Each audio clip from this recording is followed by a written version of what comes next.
I haven't let a man inside my house in 2 years. The words hung in the humid summer air like thunder waiting to break.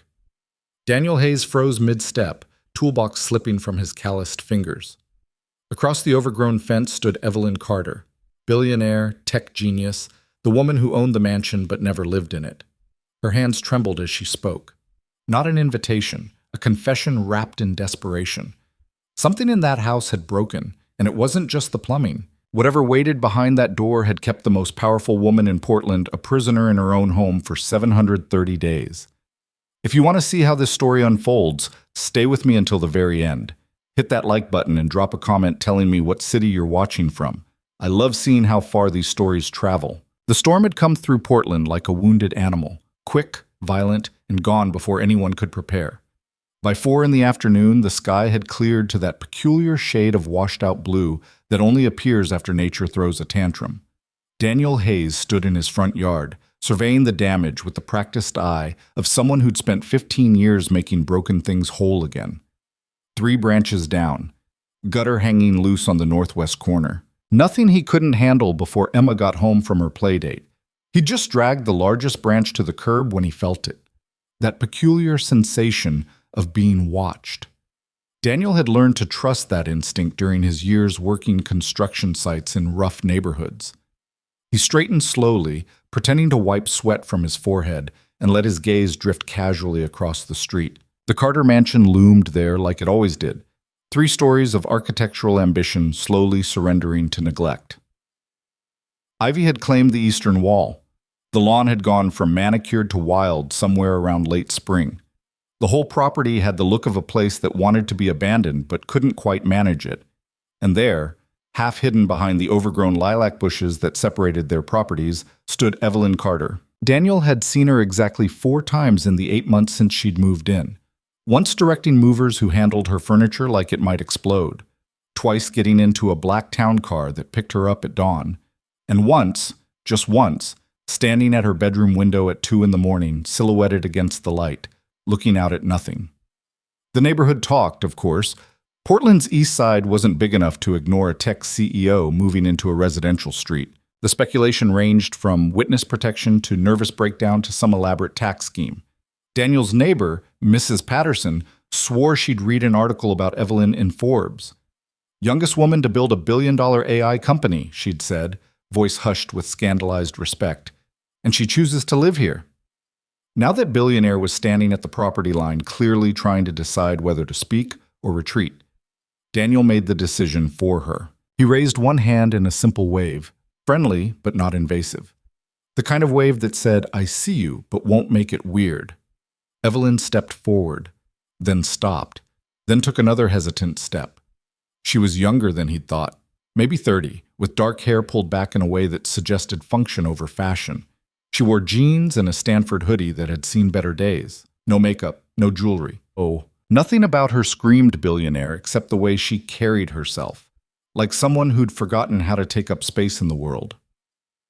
"Hi," she said when she reached the fence. Her voice was quieter than he'd expected. "I'm Evelyn. I live across the street."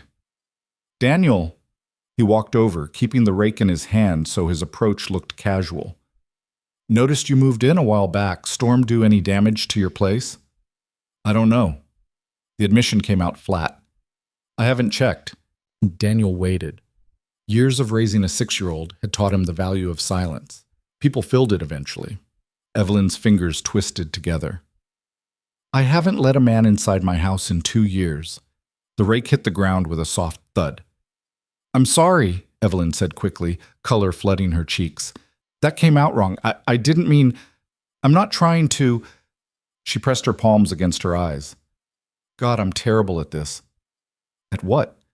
Daniel kept his voice gentle. "Asking for help." She lowered her hands. Her eyes were gray, he noticed, the color of Portland rain. "I have things that need fixing.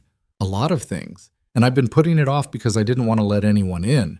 But after today's storm, I think the basement might be flooding and there's something wrong with the electrical panel. And I don't...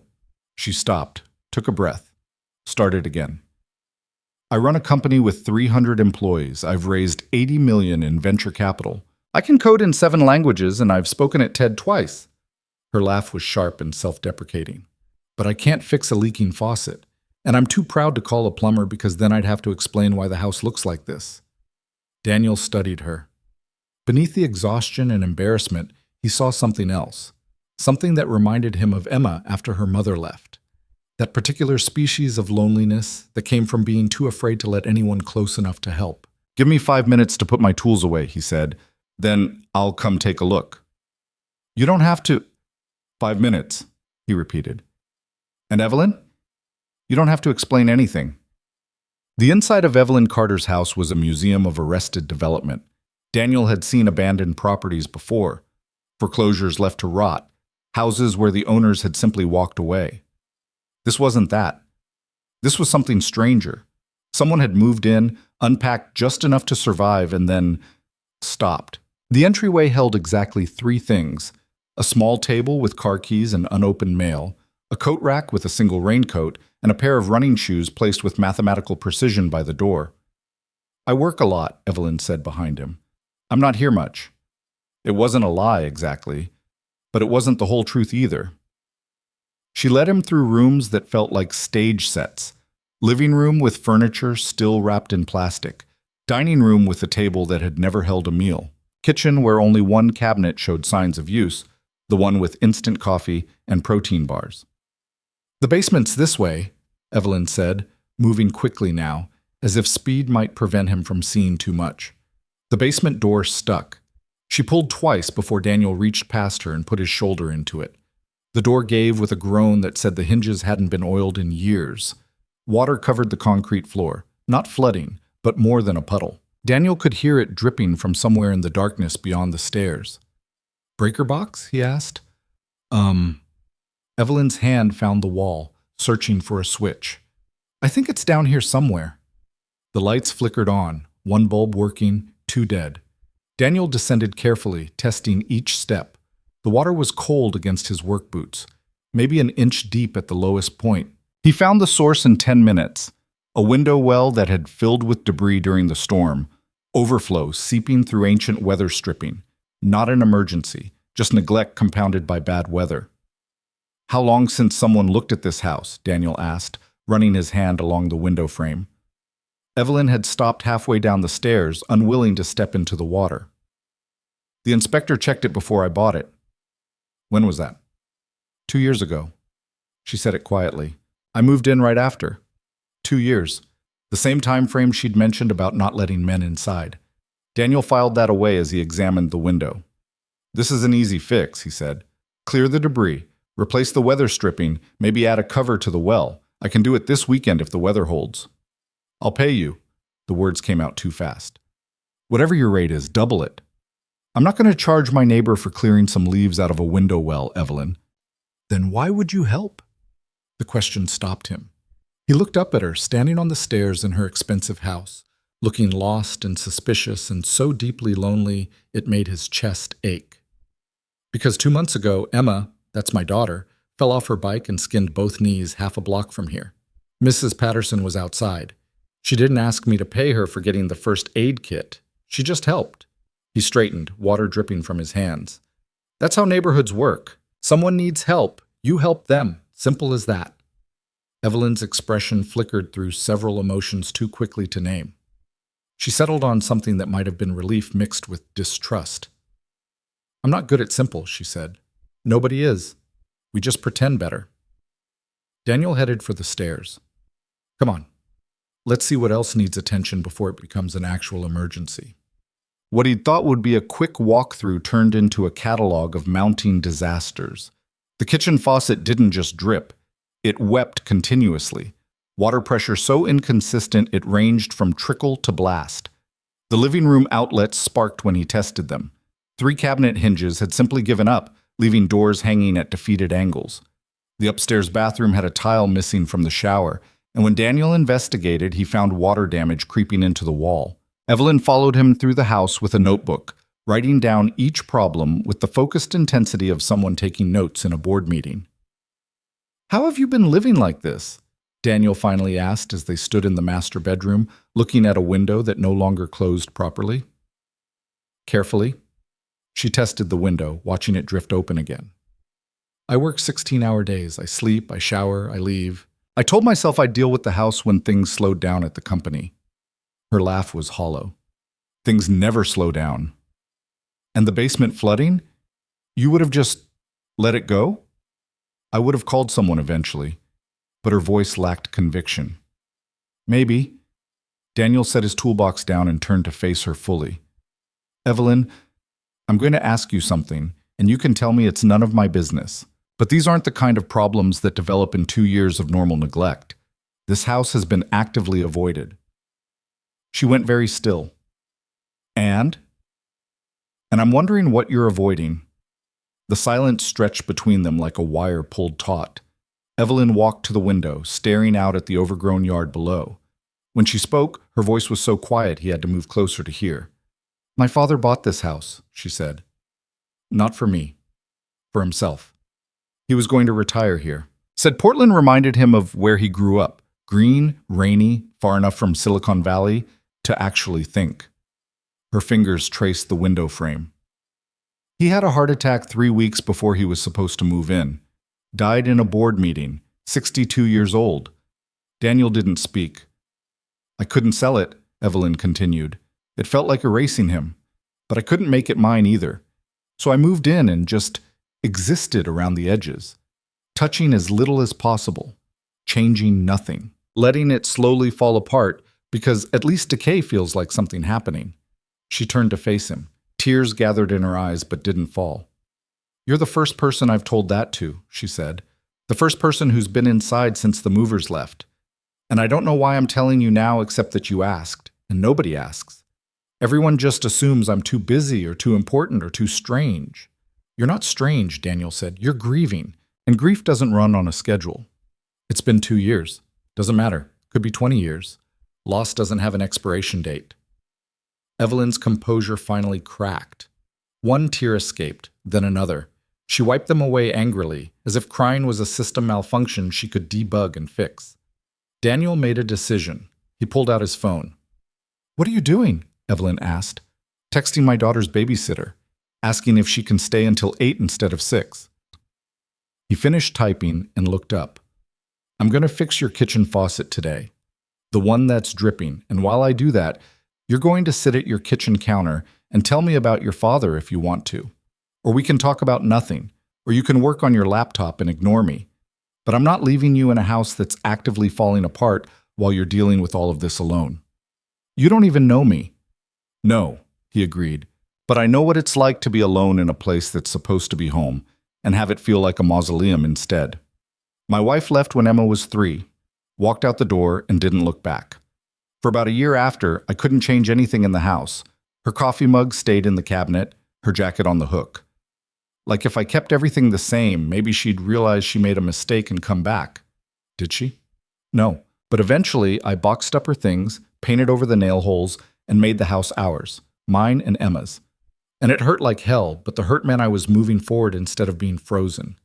He picked up his toolbox. I can't fix grief, Evelyn, but I can fix your faucet. And sometimes the small repairs make space for the bigger ones. She stared at him for a long moment. Then, slowly, she nodded. Okay. Wait. The kitchen faucet fought him. Daniel had been doing home repairs since he was 14, working alongside his contractor father during summers. He'd replumbed entire bathrooms, rewired houses down to the studs, rebuilt porches from scratch. A leaking faucet should have been a 15-minute job. This one was special. The previous owner had apparently installed it using hope and determination instead of proper tools. The connection was cross-threaded. The washers were the wrong size. The whole assembly had been assembled with such confident incompetence that Daniel had to resist the urge to applaud. Is it usually this complicated? Evelyn asked from her perch on the kitchen counter. Not unless someone really commits to doing it wrong. Daniel applied more pressure to the wrench. The connection gave slightly. Whoever installed this had confidence, I'll give them that. My father probably hired the cheapest contractor he could find. She said it with affection, not criticism. He was brilliant with technology, but convinced he was being overcharged for everything else. Once spent 6 months negotiating with a gardener over $20. Was he successful? The gardener quit. Dad did the yard work himself for a year before admitting defeat and hiring someone at triple the rate. She smiled. The first genuine smile Daniel had seen. He was stubborn. Runs in the family? Like you wouldn't believe. The smile faded. The company, the one I run, it was supposed to be his legacy project. He spent 30 years in corporate tech, making other people rich. Wanted to build something of his own. Got as far as the initial product design and a business plan before. She didn't finish. Didn't need to. So you built it for him, Daniel said. Built it, scaled it, took it public. Checked every box on his roadmap. Her voice went flat. And none of it matters because he's not here to see it. The faucet connection finally gave way. Daniel caught the old assembly before it could fall. Can I ask you something? You're fixing my plumbing for free. I think you've earned some questions. Do you like running the company? Evelyn went very quiet. Outside, a car drove past. A dog barked. Normal sounds of a neighborhood going about its evening. I don't know, she finally said. I'm good at it. The board loves me. Investors keep throwing money at us. But do I like it? She pulled her knees up to her chest, a gesture that made her look younger, more vulnerable. I like the coding, the product design, the problem solving. But the rest, the management, the politics, the constant performance of being someone people believe in? She shook her head. Some days I want to walk away from all of it, just disappear. What stops you? Fear, mostly. If I'm not the CEO of a successful company, who am I? What do I have? She gestured around the kitchen. This house I can't live in? A skill set that's only valuable if I'm producing something? Daniel began installing the new faucet assembly. You know what Emma asked me last month? What? She asked why I don't have a fancy job like her friend's dad. He's a lawyer downtown.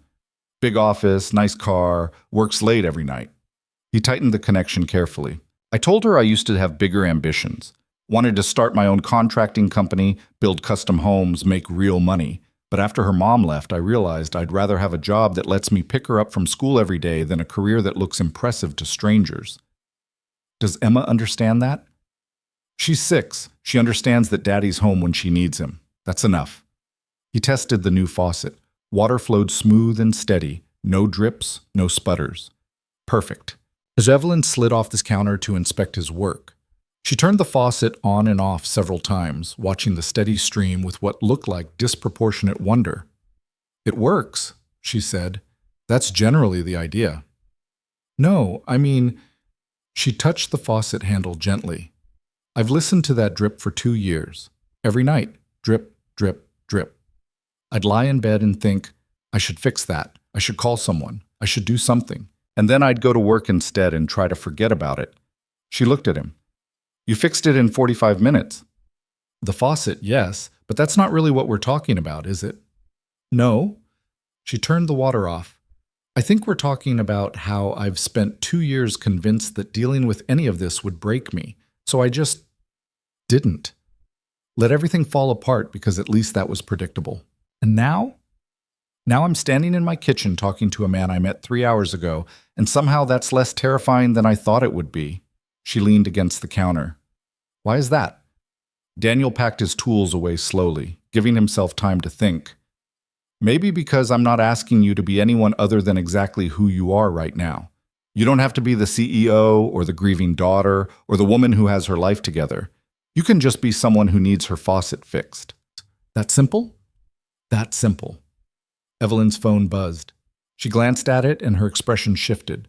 Back to business. Back to armor. I have a call with Tokyo in 15 minutes. I should go. Daniel stood. I'll see myself out. But Evelyn, that list we made, the other repairs? I'm happy to come back and work through them. No rush, no pressure, just whenever you're ready. She walked him to the door, paused with her hand on the knob. Daniel, thank you for not making this weird. What's weird about helping a neighbor? In my world, nobody does anything without an angle. There's always a transaction, always an ulterior motive. She opened the door. I'm not used to simple kindness. Get used to it. You live on this street now. We take care of each other. He stepped outside into the early evening air. Behind him, he heard the door close softly. Not the sound of someone shutting him out, but of someone taking a moment to breathe. Daniel walked back across the street to his own house, where Emma would be home soon with stories about her playdate and demands for mac and cheese. Normal life. Simple life. But as he put his toolbox away in the garage, he found himself thinking about gray eyes and a house full of broken things and a woman who'd forgotten how to let anyone help. His phone buzzed. A text from an unknown number. "This is Evelyn. Got your number from the neighborhood directory. The faucet is still working. Just thought you should know." He smiled and typed back, "That's what happens when you install them correctly. Sleep well." 3 dots appeared. Disappeared. Appeared again. "I'll try." It wasn't much. Just a tiny crack in the wall she'd built around herself. But Daniel had been in construction long enough to know that every major renovation started with small openings. He had a feeling he'd be crossing that street again soon.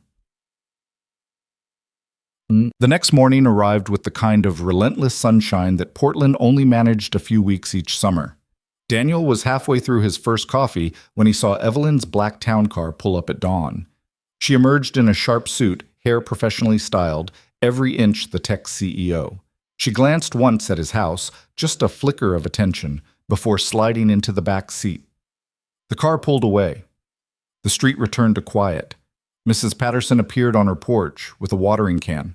"Was that you I saw at the Carter place yesterday?" "Fixed a leaking faucet," Daniel confirmed. Mrs. Patterson had a way of loading that sound with encyclopedias of judgment. "That woman's a mystery. Nice of you to help, though. Heaven knows that house needs it." "She's just busy, Mrs. P. Too busy to maintain a property is too busy, if you ask me." She watered her petunias with vigor. "But I suppose that's the modern way. Work, work, work. No time for living." Daniel thought about Evelyn sitting on her kitchen counter, confessing fears to a stranger because she'd forgotten how to let anyone close. "Maybe she's learning," he said. 3 days passed. Daniel finished a landscaping job in Beaverton, picked Emma up from summer camp, made dinner, read bedtime stories. Normal rhythms, familiar comfort. But he kept thinking about that list of repairs. The sparking outlets, the damaged shower wall, the window that wouldn't close. Each item represented another small disaster Evelyn had been living with, another crack she'd learned to step around instead of fixing. On Thursday evening, after Emma was asleep, he texted, "How's the basement? Any more flooding?" The response came 30 minutes later. "Dry so far. I've been checking obsessively. Is that normal? Very normal. First time fixing something makes you paranoid it'll break again. When does the paranoia stop? I'll let you know when it happens to me." A pause. Then, "Are you still willing to work on the other repairs?" Daniel looked at the message for a long moment. He knew what he was doing. Knew that crossing that street again meant stepping into complications he couldn't fully predict. Evelyn Carter wasn't just a neighbor with a broken house. She was a woman carrying grief she didn't know how to set down, working a job that consumed her, living half a life in a place that felt more like a monument than a home. The smart thing would be to recommend a proper contractor, give her a name, step back, keep the boundary clear. But he'd seen the look in her eyes when the faucet worked, that flash of something that might have been hope. "I'm still willing," he typed. "This Saturday? Emma has a birthday party until 3. I could come by after. Saturday works. I'll be here." "Evelyn?" "Yes? You don't have to clean up for me. Or pretend things are better than they are. I'm coming to help, not judge." The response took longer this time. "That's harder than you think." "I know. Do it anyway." Saturday arrived with clouds threatening rain that never came. Daniel dropped Emma at her friend's house, a chaos of balloons and screaming 6-year-olds that made him grateful for the quiet work ahead. When he knocked on Evelyn's door at 3:15, she answered immediately. She wore old jeans with paint stains and a t-shirt from some tech conference. Her hair was down. No makeup. She looked exhausted and real. "Hi," she said. "Hi." He held up his toolbox. "Ready to tackle that electrical situation?" She stepped aside to let him in. "I made coffee. Fair warning, it's terrible. I only know how to make it strong enough to strip paint." "Sounds perfect." They fell into an easy rhythm. Daniel worked through the outlets one by one, replacing the old worn components while Evelyn sat nearby with her laptop, occasionally asking questions or just watching in companionable silence. "Why did you become a landscaper?" she asked as he tested the third outlet. "Contractor," he corrected. "I do full home repairs. Landscaping is just part of it." "Why that then?" Daniel sat back on his heels, considering. "My dad was a contractor. Spent every summer working with him from the time I was tall enough to hold a hammer. Learned that there's something satisfying about taking broken things and making them work again. Immediate results. You can see the difference you made." "Unlike code," Evelyn said, "where you fix one bug and create three others." "Exactly." He moved to the next outlet. "What made you go into tech?" "My father mostly. He taught me to code when I was 8, said it was the language of the future." Her fingers moved across her keyboard, muscle memory. "He was right, obviously, but I think he also liked that it was something we could share. He wasn't great at emotional connection, but he could explain algorithms for hours." "So you speak fluent algorithm?" "Better than I speak fluent human." She said it lightly, but Daniel heard the truth underneath. "You're doing okay so far." "With you. With most people, I just calculate what response they expect and deliver it. It's exhausting." "So stop." She looked up from her laptop. "Stop?" "Stop performing. Stop calculating. Just say what you actually think." He finished with the outlet and moved to the next. "Worst case scenario, they don't like it. Best case, you might actually connect with someone." "When did you become a therapist?" "Single dad of a 6-year-old girl. It's basically the same skill set." Evelyn's laugh was genuine. "How do you do it? Raise her alone?" "One day at a time. Some days I'm convinced I'm screwing her up permanently. Other days she tells me I'm the best daddy in the world and I think maybe I'm getting a few things right." He tested another outlet, working properly now. "Her mom leaving was the hardest thing I've ever been through, but Emma, she's the reason I figured out how to keep going." "Do you ever regret it? The life you didn't get to live?" "Sometimes. Usually around 3 a.m. when I can't sleep and I'm wondering what life would have looked like if I'd built that construction company or moved to Seattle for that big job offer." He looked at Evelyn directly. "But regret's just another form of grief, missing something that never was. The trick is acknowledging it without letting it run your life." "How very well adjusted of you." "I have a good therapist and a daughter who asks impossible questions that force me to have answers." He packed up his tools. "Outlets are done. Want to show me that shower situation?" The bathroom was worse than he'd expected. What had looked like a single missing tile was actually water damage spreading through the wall cavity. Daniel pulled back the edge and found black mold creeping along the studs. "How bad is it?" Evelyn asked from the doorway. "Bad enough that you can't ignore it anymore. This needs professional remediation." He took photos with his phone. "I can patch it temporarily, but you need to call a mold specialist." "Of course there's mold." Evelyn leaned against the doorframe. "Why wouldn't there be mold? The house is literally rotting from the inside out." "Hey." Daniel stood, turning to face her. "This isn't your fault." "Isn't it? I've been living here for 2 years watching everything fall apart." "You've been surviving. There's a difference." "Is there?" Her voice cracked. "Because from where I'm standing, it looks like I've been failing at the basic task of maintaining a house while running a company into the ground." "Wait, what?" Evelyn pressed her palms against her eyes. "We're hemorrhaging users. The last product launch was a disaster. The board is talking about bringing in outside management." The words came faster now, pressure releasing. "I'm working 18-hour days trying to fix everything, and all I can think about is how my father would be so disappointed. He built the foundation and I'm watching it crumble." "Evelyn, no, you don't understand. This company is all I have left of him. If I fail, if I lose it, then what was the point? What was any of it for?" Daniel set down his tools and crossed the small bathroom in 2 steps. He took her hands gently, pulling them away from her face. "Look at me," he said. She did. Her eyes were red-rimmed, tears threatening. "Your worth isn't measured by a company's success," Daniel said quietly, "or a house's condition, or how well you're holding together. You're allowed to be struggling. You're allowed to need help. That doesn't make you a failure. It makes you human." "I don't know how to do this," she whispered. "Any of it. I don't know how to run a company without my father's guidance. I don't know how to live in this house. I don't know how to let people help me without feeling like I'm admitting defeat. So learn, one day at a time, one repair at a time. He squeezed her hands gently. And maybe start by admitting that you can't do everything alone. That sounds terrifying. Most worthwhile things are. They stood there in the damaged bathroom, hands clasped, while something shifted between them. What had started as a neighborly favor was becoming something else, something neither of them had words for yet. Evelyn's phone shattered the moment. She pulled away to check it, and Daniel watched her face transform, back to the mask, back to the CEO. Emergency meeting, she said, already typing a response. Product team found a critical bug. Go, we can finish this another time. Daniel, she paused at the bathroom door. Thank you for listening, for not telling me to just pull myself together. That's not how healing works. No, she agreed, but most people don't know that.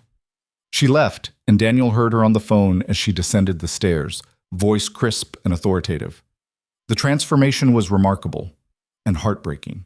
He spent another hour working on smaller repairs, documenting the mold situation, making a list of contractors who could handle the remediation. When he finally let himself out, the house felt emptier than it had before. His phone buzzed as he crossed the street. Made it to the office. Crisis averted. Probably temporary. Most crises are. The bathroom situation. Can you recommend someone? I'll send you 3 names, all reliable. A pause. Then, could you be there? When they come? I don't trust myself to not let them talk me into unnecessary work. Daniel stopped on his front porch.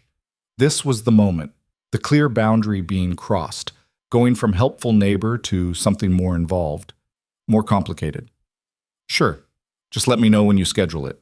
Thank you. Evelyn? Yes? Take care of yourself. Not just the company. You. No response for several minutes. Then, I'm trying, I know. The mold remediation happened on a Wednesday.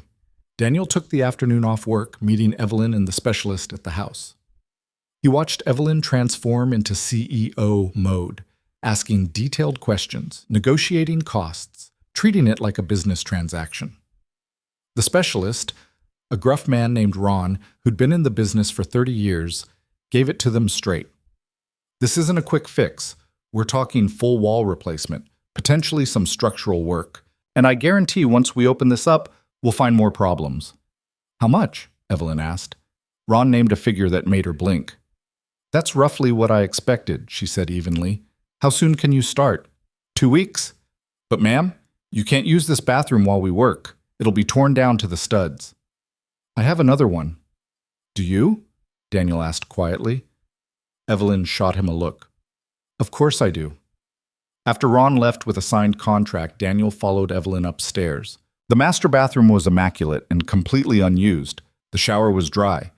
The towels still had creases from the packaging. You haven't been using this one either, he said. I shower at the gym near the office.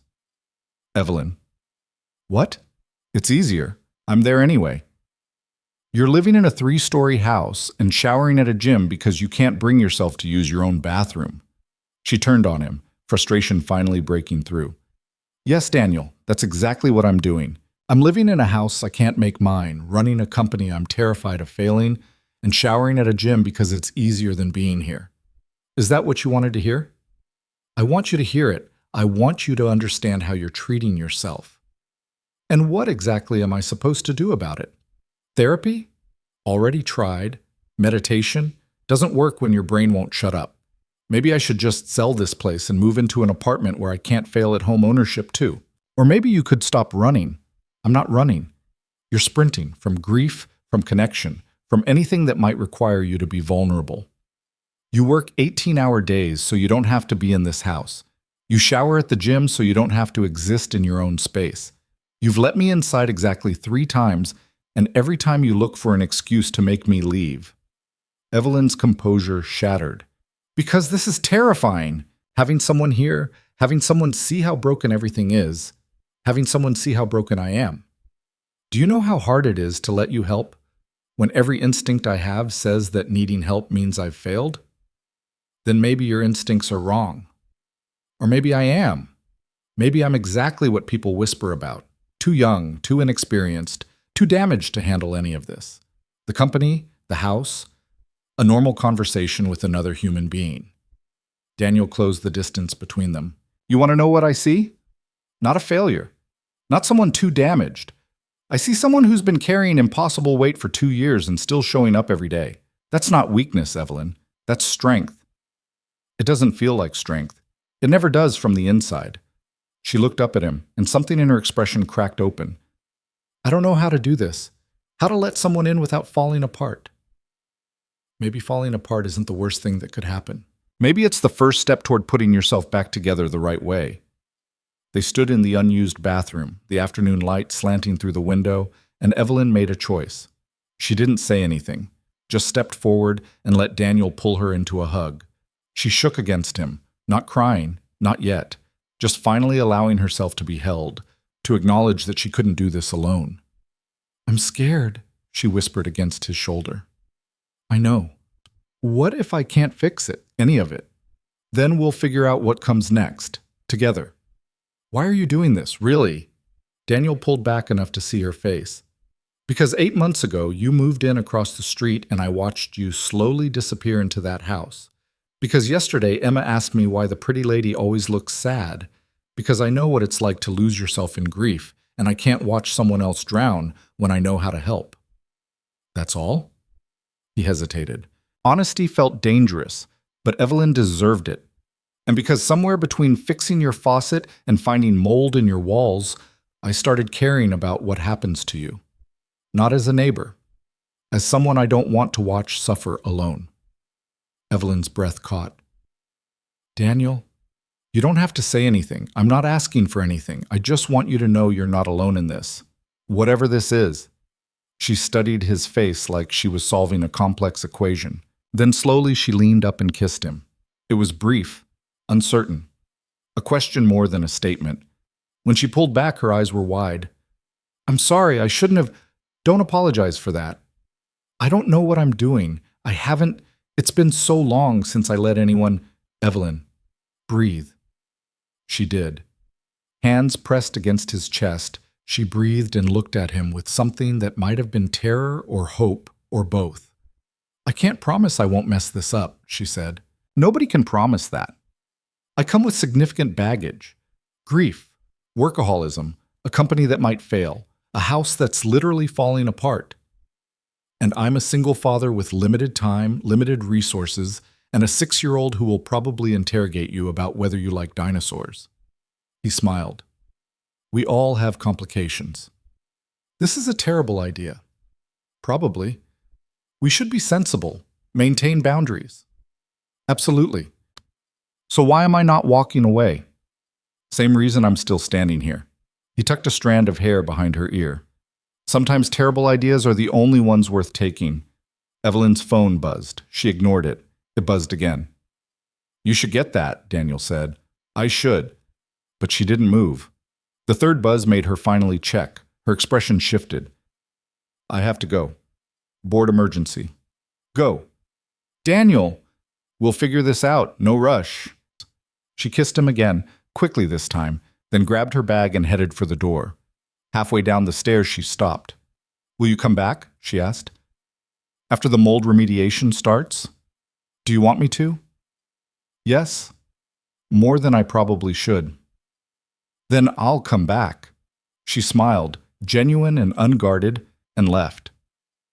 Daniel stood in the empty house, listening to her car pull away, and wondered what exactly he had just started. All he knew for certain was that crossing the street to fix a faucet had somehow led him here, standing in a damaged bathroom, the taste of possibility on his lips, and the clear sense that both their lives were about to get far more complicated. His phone buzzed. Thank you for catching me. Anytime. I mean it. Thank you for being patient while I figure out how to do this. That's what I do. Fix things one repair at a time. Am I a repair project? No.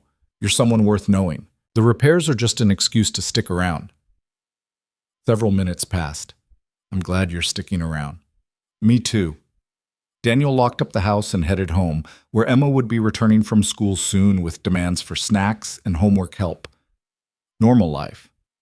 Except now, normal life included a woman across the street who'd somehow become essential to his days. Someone who needed help but was learning to accept it. Someone who was starting to matter more than simple neighborly concern could explain. He had no idea where this was going. But for the first time in a long while, that uncertainty felt less like a threat and more like a promise. The mold remediation began on a Thursday that felt more like autumn than summer.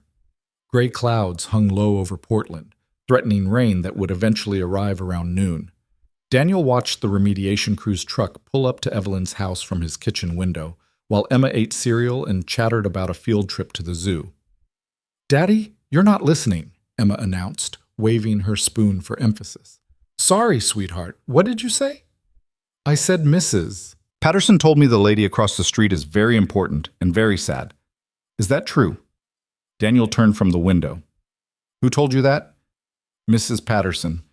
Yesterday when I was drawing on the sidewalk." Emma swirled her cereal thoughtfully. "She said important people are usually sad because they don't have time to play. Is that true?" "Sometimes. Not always." "Do you think she'd like dinosaurs? I could show her my Stegosaurus. That might make her less sad." Daniel's heart squeezed. "That's very kind of you, Em, but Miss Evelyn is pretty busy." "That's what makes people sad, though, being too busy." Emma delivered this wisdom with the confidence of someone who'd figured out the universe's secrets. "You should invite her for dinner. You always say sharing food makes people happy." "It's more complicated than that." "Why?" "Because your dad kissed her in her bathroom and now everything feels different. Because she's fighting battles I can't fix with a toolbox. Because I'm terrified of what I'm feeling." "Grown-up stuff," he said instead. Emma wrinkled her nose. "Grown-up stuff is just regular stuff that adults make complicated." She wasn't wrong. His phone buzzed. "Evelyn.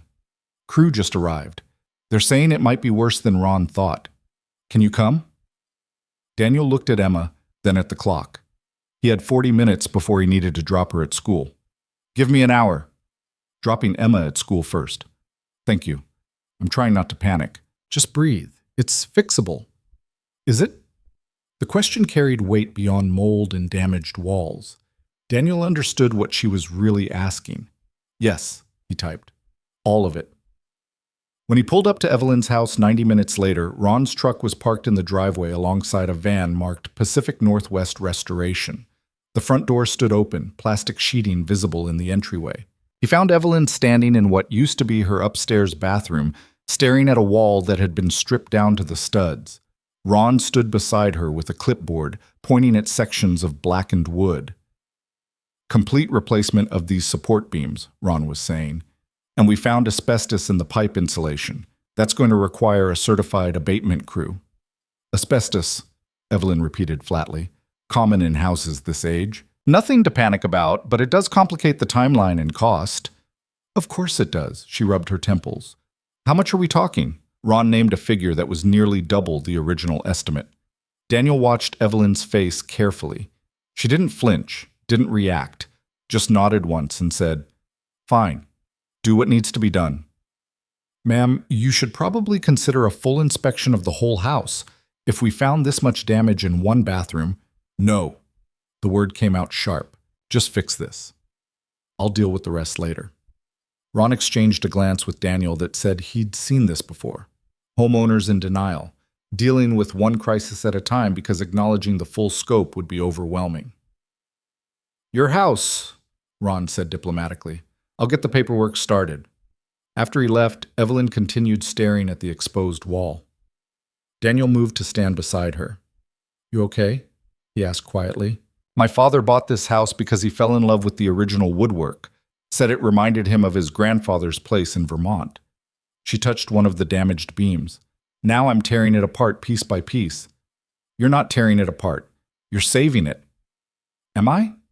Or am I just delaying the inevitable?" She turned to face him. What if Ron's right? What if the whole house is like this, rotting from the inside, held together by paint and wishful thinking? Then we find out and we fix it. We. She said the word like she was testing its weight. When did this become we? Daniel met her eyes. Somewhere between the faucet and the kiss, I think. Color rose in her cheeks. About that, don't apologize. I was going to say I haven't stopped thinking about it. She looked away. Which is inconvenient. I have a product launch in 6 weeks and a board meeting tomorrow, and my entire bathroom is literally falling apart, and all I can think about is whether you're going to kiss me again. Do you want me to? Yes. No. Maybe. She laughed, shaky. I don't know what I want. That's the problem. That's not a problem. That's just being honest. Evelyn's phone rang. She glanced at it and her expression shifted, guilt chasing away whatever vulnerability had been there. I have to take this. Conference call I'm already late for. Go, I'll stay and make sure Ron's crew doesn't find any more surprises. You don't have to. Evelyn, go to your meeting. I've got this. She hesitated at the doorway. Why are you doing this? Really? You have your own work, your own life. You don't owe me anything. No, Daniel agreed. But I want to be here. That's different from obligation. Something flickered across her face. Surprise, maybe, or disbelief that someone would choose to help without being asked or compensated or guilted into it. I'll be back tonight, she said. Late, probably, but I'll be back.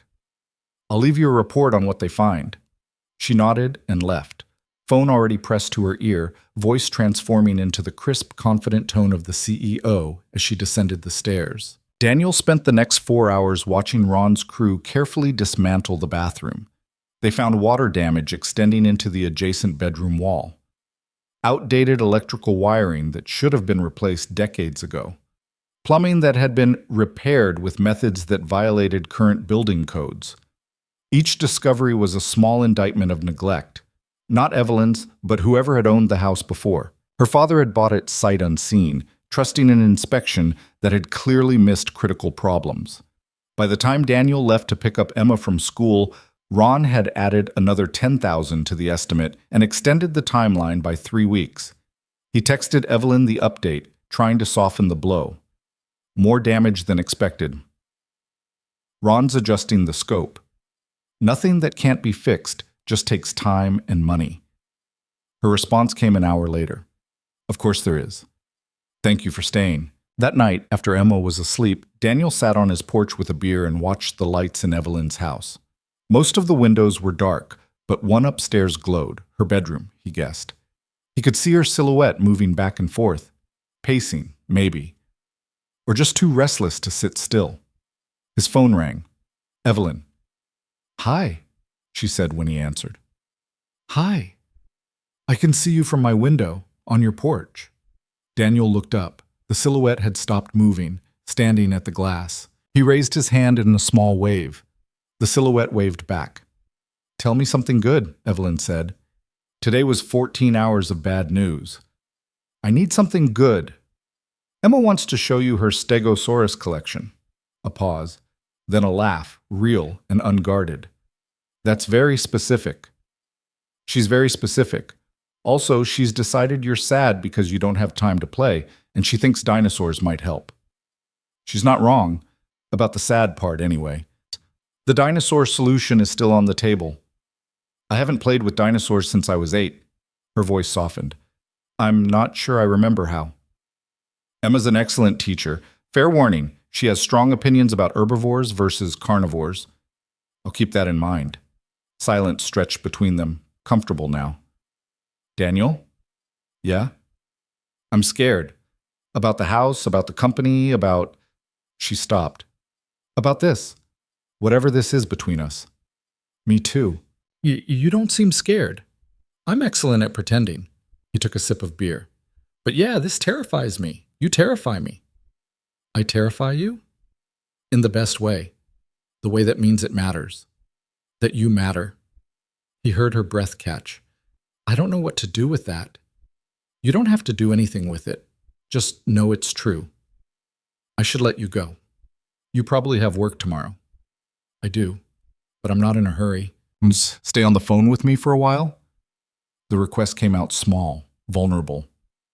I know it's ridiculous. We're literally across the street from each other, but somehow this feels easier than being face to face. Not ridiculous, Daniel said. Sometimes distance makes honesty easier. So they stayed on the phone. Evelyn talked about the board meeting she was dreading, the product launch that was behind schedule, the investor who kept pushing for changes she disagreed with. Daniel listened, occasionally asking questions, mostly just providing the space for her to unload the weight she carried. I keep thinking about what you said, Evelyn admitted after a while.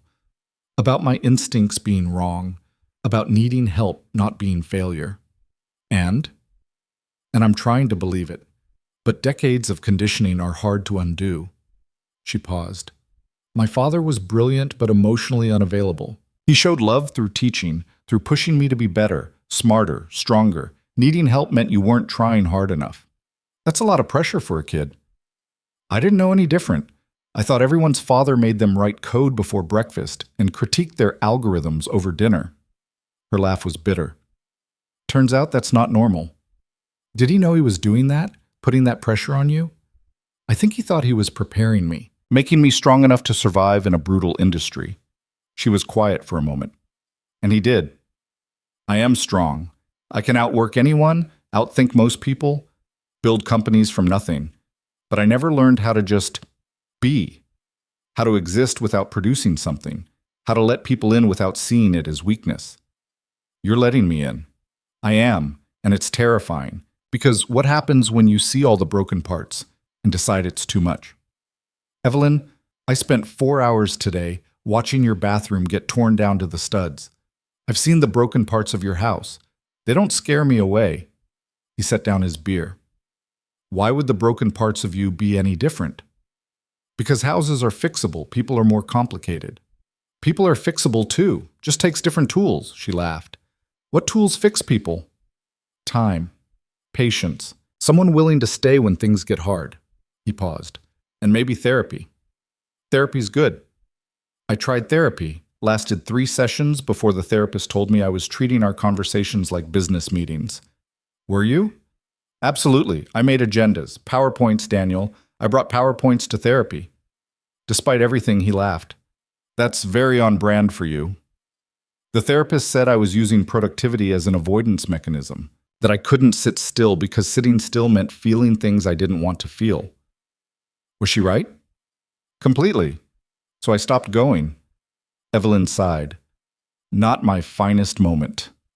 You could try again. Different therapist, maybe. Maybe. She didn't sound convinced. Right now I'm just trying to get through each day without everything falling apart. The house? Or the company? Both. Neither. Me, probably. Her voice cracked slightly. Some days I wake up and I'm not sure who I'm supposed to be. CEO Evelyn, who has all the answers? Grieving daughter Evelyn, who can't fix a faucet? The person I actually am, somewhere underneath all of that? What if you don't have to choose? What if you're all of those things? That sounds exhausting. Being human usually is. They talked until nearly midnight. Eventually, the conversation drifted to lighter things. Emma's latest pronouncements about the universe. Mrs. Patterson's theories about the neighborhood.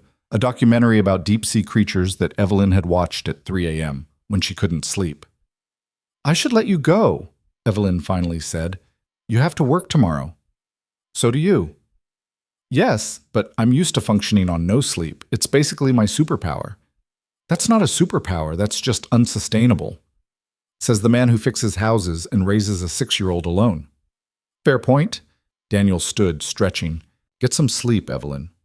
Thank you, for today, for staying with the crew, for listening, for, she hesitated, for not running away when you see how complicated this is. Complications don't scare me. They should. Probably. But they don't. After they hung up, Daniel stayed on the porch for a while longer, watching that single lit window across the street. Eventually the light went out. He hoped that meant she was sleeping, though he suspected she was just lying in the dark, mind racing through tomorrow's problems. He understood. He'd be doing the same thing soon enough. The next 2 weeks fell into a rhythm. Daniel would stop by Evelyn's house in the afternoons to check on the remediation progress. Sometimes Evelyn was there, working from her laptop at the kitchen counter, talking him through whatever crisis was currently consuming her company. Other times she'd be at the office, and Daniel would walk through alone, documenting the work, making sure Ron's crew was staying on schedule. Emma noticed the pattern. You're going to the sad lady's house again? She asked one afternoon, looking up from her homework. Her name is Evelyn, and yes, I'm checking on some repairs. Can I come? Not today, sweetheart. The house isn't safe with all the construction. But when it's safe, can I show her my dinosaurs? Daniel crouched down to Emma's level. If Miss Evelyn wants to meet you, yes, but she's very busy, Em. We can't just invite ourselves over. You go over all the time. That's different. I'm helping with the house. Emma gave him a look that was far too knowing for 6 years old. Mrs. Patterson says you like her. The sad lady. Evelyn. Mrs. Patterson needs to mind her own business. Do you? Like her? Daniel considered lying, decided Emma deserved better. Yeah, kiddo, I do. Like the way you used to like Mommy? The question landed like a punch. Daniel rarely talked about Emma's mother. The wounds were still too raw, too complicated to explain to a 6-year-old. Different, he said carefully. But yes, I like her. Is she going to leave too? And there it was. The fear Emma had been carrying, the one that manifested in nightmares and clinginess and a dozen small anxieties Daniel tried to soothe. I don't know what's going to happen, Em, but I promise you, no matter what, you're my priority. You always will be. But if you like her and she leaves, you'll be sad again, like before. Daniel pulled Emma into a hug. Maybe, but being sad sometimes is part of living, sweetheart. We can't avoid caring about people just because they might leave. I don't want you to be sad, Daddy. I know, but I'm okay. And even if things don't work out with Evelyn, I'll still be okay. We'll be okay. Emma nodded against his shoulder, not entirely convinced but willing to trust him. That evening, Daniel texted Evelyn, Emma wants to know if you like dinosaurs. The response came quickly. I'm partial to velociraptors. Highly intelligent problem solvers. She's more of a stegosaurus person. Herbivore loyalty. Respectable choice. Strong defensive capabilities. Are you analyzing dinosaurs like a product manager?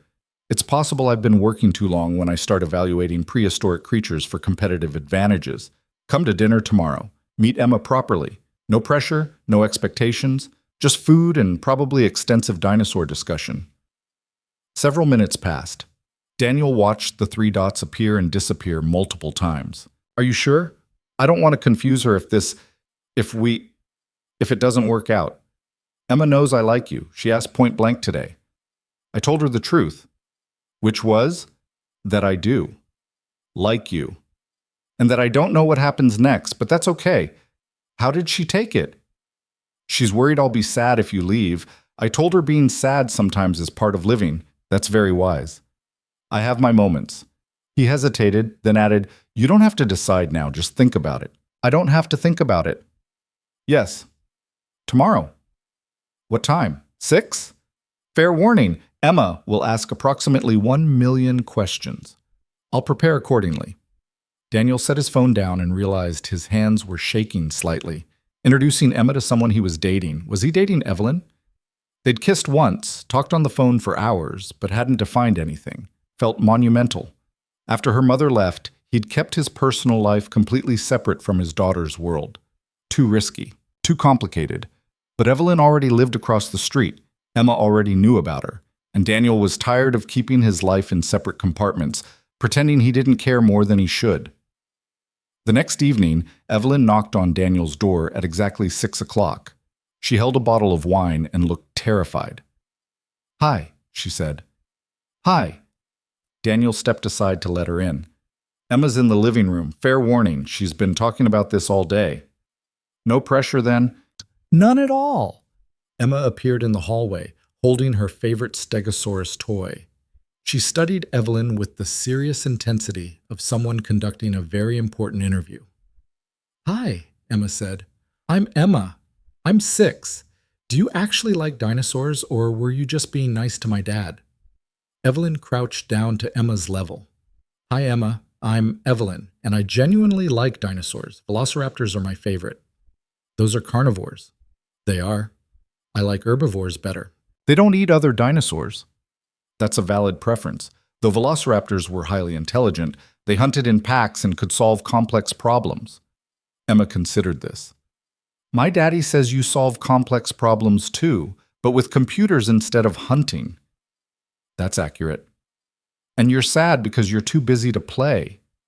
Evelyn's eyes widened. She glanced at Daniel, who shrugged helplessly. That's... Evelyn paused, choosing her words carefully. That's probably true. I do work a lot. You could play with dinosaurs with me. That might help.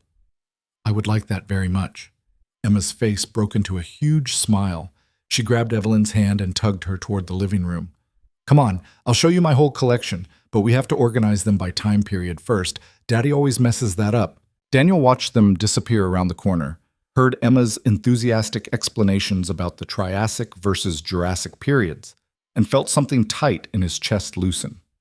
By the time dinner was ready, Emma had given Evelyn a complete tour of her dinosaur collection, her rock collection, and her drawings from art class. Evelyn sat on the floor, genuinely engaged, asking questions that Emma took very seriously.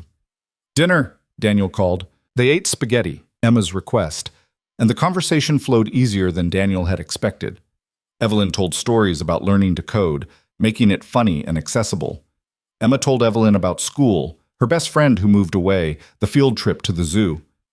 Did you see the velociraptors at the zoo? Evelyn asked. Emma giggled. They don't have those. Velociraptors are extinct. Right, obviously. But they have birds, and birds are related to dinosaurs. Did you know that? I did. Evolution is fascinating. Emma beamed. She'd found someone who took her interest seriously.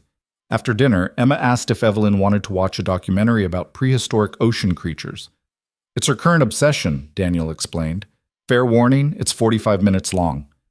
I'd love to, Evelyn said. They settled on the couch, Emma between them, pointing out facts she'd already memorized, both adults pretending they'd never heard about megalodon sharks before. Halfway through, Emma yawned and leaned against Evelyn's shoulder. Evelyn froze, clearly unsure what to do. Daniel caught her eye and nodded. It's okay. Carefully, Evelyn put her arm around Emma. The gesture was tentative, unpracticed, but genuine. By the time the documentary ended, Emma had fallen asleep, her head on Evelyn's lap. She likes you, Daniel said quietly. I like her. She's remarkable. Evelyn looked down at Emma's sleeping face. You're raising someone really special. I'm trying. He stood. Let me put her to bed. He carried Emma upstairs, tucked her in, kissed her forehead.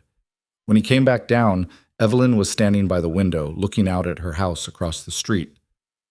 Thank you for tonight, she said without turning around. I needed this. Normalcy. A reminder that not everything is crisis management and board meetings. You're welcome here any time. Am I? She turned to face him. Because I keep waiting for the other shoe to drop. For you to realize this is too complicated, that I'm too broken, that getting involved with me is a terrible idea. Daniel crossed the room until he stood directly in front of her. Evelyn, I'm a 32-year-old single father who lives in a small house and does manual labor for a living. You're a billionaire CEO who runs a tech company. On paper, this makes absolutely no sense. Exactly. So why? But I don't care about paper. I care about the fact that you sat on my floor for an hour talking to my daughter about dinosaurs and meant every word.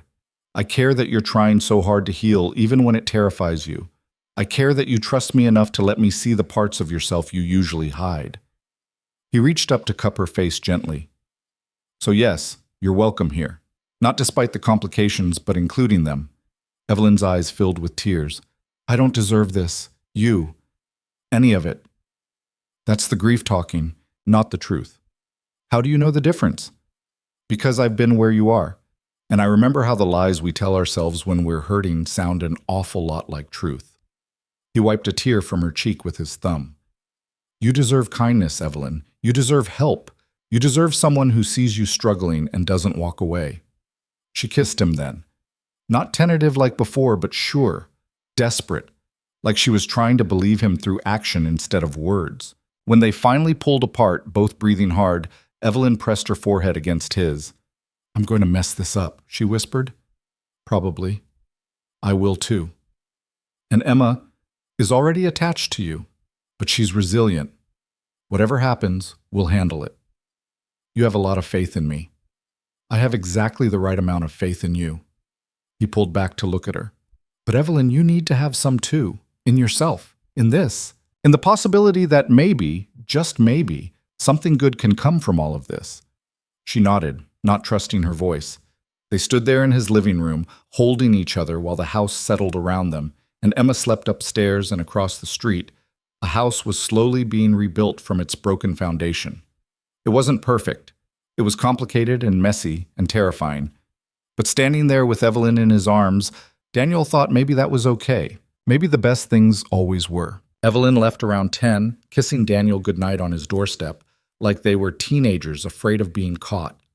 She walked across the street to her house, the one with plastic sheeting in the upstairs windows and a dumpster in the driveway, and Daniel watched until her lights came on before going back inside. He found a text waiting when he checked his phone. "Thank you for letting me into your life. Into Emma's life. I'll try not to break everything." "You won't," he wrote back. "And if you do, we'll fix it together." That's a lot of faith in someone who's terrible at relationships. Good thing I'm patient. How patient? Very. Get some sleep, Evelyn. You too. But sleep didn't come easily. Daniel lay in bed thinking about the way Evelyn had looked at Emma with such careful wonder, like she was handling something precious and fragile. The way she'd relaxed over dinner, laughing at Emma's stories, letting her guard drop enough to just be present. The way she'd kissed him like she was afraid and hopeful in equal measure. This was getting serious, fast, and Daniel couldn't decide if that terrified him or felt inevitable. The next morning arrived with rain, the steady, determined kind that Portland did best. Daniel was making breakfast when his phone rang. "Ron." "We've got a problem," Ron said without preamble. "How bad?" "Found extensive rot in the floor joists. The whole bathroom subfloor needs replacing, and when we pulled up the boards, we found the rot extends into the hallway. This isn't a bathroom project anymore. This is structural." Daniel closed his eyes. "Cost?" Ron named a figure that made Daniel wince. "And that's assuming we don't find more damage when we open up the hallway floor, which we probably will." "Does Evelyn know?" "Called her first. She's on her way over now. Thought you might want to be there when we show her the extent of it. Give me 20 minutes. He dropped Emma at school early and drove to Evelyn's house through the rain. Her car was already in the driveway, and he found her standing in the upstairs hallway with Ron, staring down at exposed floor joists. "It's bad," she said when she saw Daniel. Her voice was flat, emotionless, the tone she probably used in board meetings when someone delivered catastrophic news. "It's fixable," Ron said. "But we need to make decisions today. This house isn't safe to occupy until we address the structural issues." "I understand." Evelyn pulled out her phone, already typing notes. "Send me the updated estimate. I'll approve it by end of day." "Ma'am, with respect, you should consider having an engineer assess the whole property. If there's this much damage here, there could be issues throughout the house." "No." The word came out sharp. "Fix what's broken. I'll deal with the rest later." Ron looked at Daniel, clearly hoping for backup. Daniel gave a slight shake of his head. "Not now."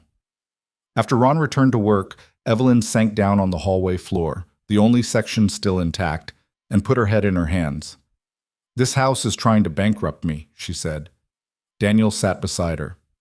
"How bad is it? Financially?" "The house? I can afford it. It's irritating and expensive, but I can afford it." She looked up. "The company's a different story. What's happening? We're burning through cash faster than we're generating revenue. The board is pushing for another funding round, but that means giving up more equity, more control." She laughed bitterly. "My father would be horrified. He built this company on the principle of maintaining control, of not letting investors dictate direction." "What do you want to do?" "I want to go back in time and make different choices. I want my father to still be alive so he can tell me how to fix this. I want—" Her voice cracked. "I want to not feel like I'm failing at everything simultaneously." Daniel put his arm around her shoulders. "You're not failing. My company is hemorrhaging money. My house is literally rotting. I'm dating a man whose daughter I barely know while trying to figure out if I'm even capable of a healthy relationship." She leaned into him. "From where I'm sitting, failure is exactly what this looks like. You know what I see? Someone dealing with multiple major crises and still showing up, still trying, still fighting. I'm so tired of fighting." "I know." They sat in silence while the rain drummed against the windows and Ron's crew worked below them. Eventually, Evelyn's phone rang, the office, and she answered with her CEO voice, all traces of vulnerability erased. Daniel left her to the call and went downstairs to check on the crew's progress. The damage was worse than he'd expected. The rot had spread through multiple joists, compromising the structural integrity of the entire second floor in that section. This wasn't going to be a quick fix. When Evelyn came downstairs an hour later, she looked exhausted. "I have to go to the office," she said. "Wait, crisis with the product launch. Can you—" "I'll stay. Make sure everything's handled here." "Thank you." She kissed him quickly, then pulled back. "Daniel, I meant what I said last night about not deserving this. You. And I meant what I said about you being wrong." She managed a small smile before leaving. The rest of the week spiraled. The floor damage turned into a major renovation project. Evelyn's product launch got delayed after beta testers found critical bugs.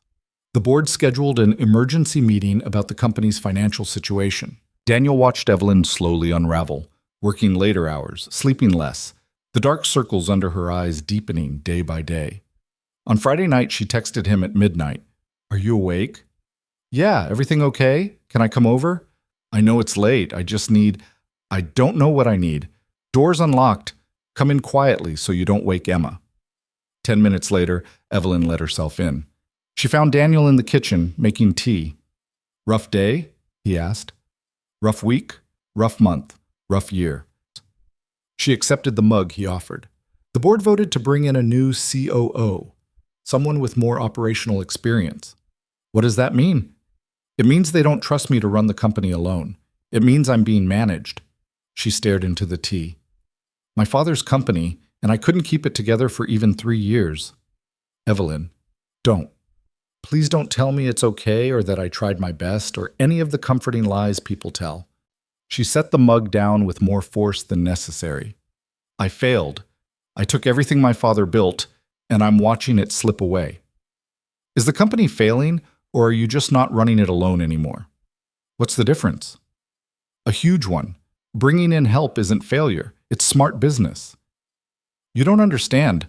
My father never needed help. He built everything himself from nothing, and I can't even maintain what he started. Daniel moved to stand in front of her. Your father was brilliant from everything you've told me, but he was also human, and being human means needing help sometimes. He never admitted that. Maybe that was his weakness, not his strength. Evelyn looked up sharply. Don't talk about him like that. Like what? Like he was a person with flaws? Evelyn, you've built this impossible standard in your head based on a man you've idealized since his death. But nobody's perfect. Not him, not you, not anyone. You didn't know him. No? But I know you, and I know you're killing yourself trying to live up to a ghost. The words landed hard. Evelyn's face crumpled, and then she was crying, really crying. Not the careful tears she'd allowed before, but deep, wrenching sobs. Daniel pulled her close, letting her fall apart against his chest. She clung to him like he was the only solid thing in a world that wouldn't stop shifting. I miss him, she gasped between sobs. I miss him so much, and I'm so angry at him for leaving, and I don't know how to do any of this without him. I know.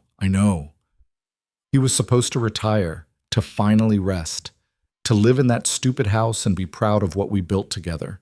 And instead, he died and left me with a company I don't know how to run and a house I can't live in, and I'm so tired of pretending I can handle it. Daniel just held her, one hand stroking her hair, letting her purge years of grief and pressure and loneliness. When the storm finally passed, Evelyn pulled back, wiping her face with her sleeve. I'm sorry, I'm a mess. You're human, there's a difference. I got tears all over your shirt. It'll dry. She laughed weakly. You're being very calm about your girlfriend having a breakdown in your kitchen at midnight. Is that what you are? My girlfriend? The question made her pause. I don't know. Is that what this is? I'd like it to be, if you want that too. I want it. I'm terrible at it, but I want it. She took a shaky breath. Fair warning, I come with significant baggage and a tendency to self-destruct under pressure. And I come with a 6-year-old daughter and limited time and resources. We're both messy, Evelyn, but maybe we can be messy together. That's possibly the least romantic thing anyone's ever said to me. You want romance? I can do romance. I'll plan elaborate dates and buy flowers and write poetry. Please don't write poetry. I've read your repair estimates. Poetry isn't your strength. Despite everything, Daniel laughed. Fair point. Evelyn rested her forehead against his chest. Can I stay here tonight? I don't want to go back to that house. Not tonight. Guest room's yours. I meant... She looked up at him. Can I stay with you? I don't want to be alone. Daniel understood what she was asking. Not sex, just presence. The comfort of not facing the darkness alone. Yeah, come on. They went upstairs quietly. Daniel lent her a t-shirt and she changed in the bathroom while he checked on Emma, still sleeping soundly, stuffed stegosaurus clutched to her chest. When Evelyn emerged, she looked younger without makeup, hair down, swimming in his old college t-shirt. This okay? She asked, uncertain. More than okay. They lay down together in his bed, and Evelyn curled against him, her head on his chest. The position was intimate but not sexual, just two people seeking comfort in each other's presence. Thank you, she whispered, for not making me explain or justify or perform normal. You don't have to perform anything with me. That's new? Get used to it. She fell asleep within minutes, exhaustion finally claiming her. Daniel lay awake longer, feeling the weight of her trust, the responsibility of being the person she turned to when everything else fell apart. He was in deep, way deeper than he'd intended, and the terrifying part was that he didn't want to pull back. Morning arrived with Emma's voice drifting down the hall, chattering to herself about her plans for Saturday. Daniel carefully extracted himself from Evelyn's sleeping form and went to intercept his daughter before she burst into the bedroom. Morning, sweetheart, he said, closing the door behind him. Is Evelyn here? Emma asked immediately. I saw her car outside. No point lying. She is. She stayed in the guest room. The small deception felt necessary. She had some trouble at her house and needed a place to stay. Is her house still broken? Very broken. It's taking a long time to fix. Maybe she should just live here. Then she wouldn't have to stay in a broken house. Daniel's heart squeezed. It's more complicated than that, Em. Why? We have a guest room. She could use it until her house is fixed. That's very kind of you. But Evelyn has her own life, her own space. Emma frowned, clearly thinking this through with 6-year-old logic. But you like her, and she likes you, and I like her. So why can't she stay? Because... Daniel paused, realizing he didn't have a good answer. Let's make breakfast. Evelyn might be hungry when she wakes up. They were halfway through pancakes when Evelyn appeared in the kitchen doorway, hair mussed, still wearing Daniel's t-shirt. She stopped when she saw Emma. Good morning, Evelyn said carefully. Hi, Emma beamed. Daddy said your house is still very broken. Do you want pancakes? I would love pancakes. Emma patted the chair next to her. You can sit here. Daddy makes the best pancakes, but sometimes they're a little burnt. They're not burnt, Daniel protested. They're well done. That's what burnt means, Emma explained to Evelyn with great seriousness. Evelyn's laugh was genuine. She sat down and accepted the plate Daniel offered, and they ate breakfast together like it was the most natural thing in the world. Afterward, Emma dragged Evelyn to the living room to show her a new dinosaur book she'd gotten from the library. Daniel cleaned up the kitchen, listening to their conversation drift in from the other room. This one's a Pachycephalosaurus, Emma explained. They had really thick skulls for headbutting. Effective defense mechanism, Evelyn noted. Do you ever want to headbutt people? Frequently, especially in board meetings. What's a board meeting? It's when a bunch of adults sit in a room and argue about things that could have been an email. Emma giggled. That sounds boring. It really is. Daniel's phone rang. Ron. We've got another situation, Ron said. Found asbestos in the floor adhesive. Need to bring in the abatement team before we can proceed. How long?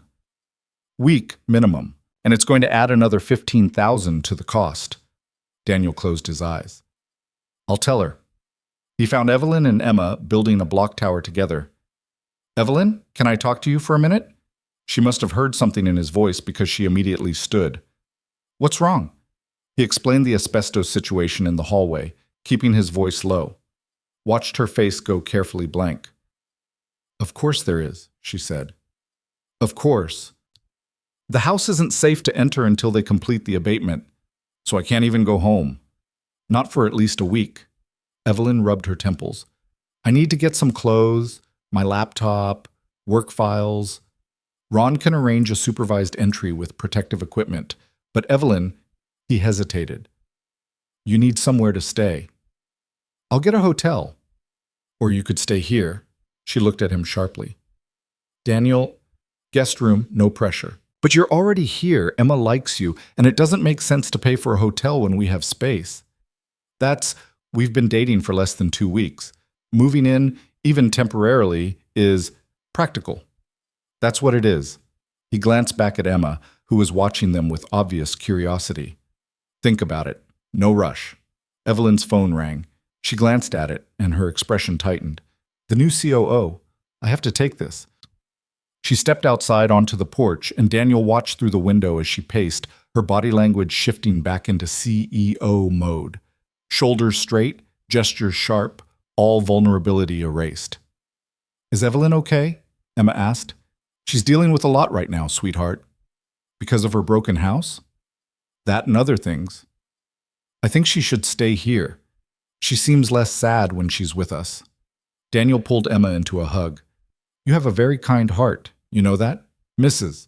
Patterson says kind hearts are important. Also, she says, you and Evelyn make a nice couple, but you should be careful because relationships are complicated. Emma delivered this with perfect seriousness. What does that mean? It means Mrs. Patterson needs a hobby that isn't gossiping about the neighbors. When Evelyn came back inside, she looked shaken. Everything okay? Daniel asked. The COO wants to restructure the entire company. Eliminate redundant positions, streamline operations. She sank onto the couch. He's talking about layoffs. People my father hired, people who've been with the company from the beginning. What did you say? That I need to review his proposal. But Daniel, her voice dropped. What if he's right? What if the company does need to be gutted and rebuilt? What if everything my father created needs to be destroyed to save it? That's not destroying it. That's evolution. Feels like betrayal. Or it feels like survival. Daniel sat beside her. You can honor your father's legacy without being bound by every decision he made. Sometimes the best way to preserve something is to let it change. Evelyn was quiet for a long time. Finally, she said, I'll stay here for the week, if the offer still stands. It stands. I'll pay rent, and I'll stay out of your way, and I won't disrupt Emma's routine. And Evelyn, breathe. You're a guest, not a tenant. Just be here. That's enough. She nodded, not quite believing him, but willing to try. The next few days were an exercise in adjustment.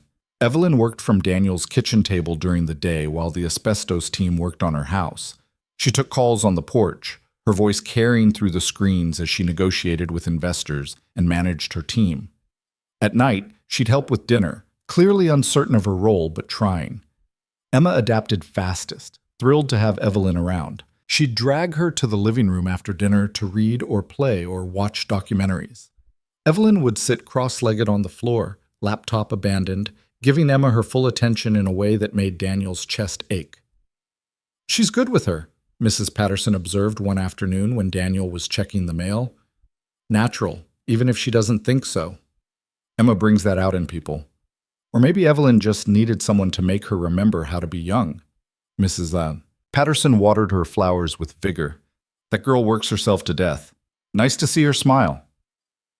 On Wednesday night, Daniel woke around 2 a.m. and realized Evelyn wasn't in the guest room. He found her on the porch, laptop open, working under the dim overhead light. Can't sleep? He asked. She jumped. Sorry, did I wake you? No, but you should be sleeping. I have a presentation for the board tomorrow. Need to finalize the numbers. Daniel sat beside her, peering at the screen. What are you presenting? The COO's restructuring plan with my modifications. She rubbed her eyes. I'm trying to find a way to save jobs while still cutting costs. But the math doesn't work. Every scenario ends with layoffs. How many? 30 people. 30 people my father trusted, who believed in his vision. And I'm going to walk into a conference room and tell them they're expendable. You're not saying they're expendable.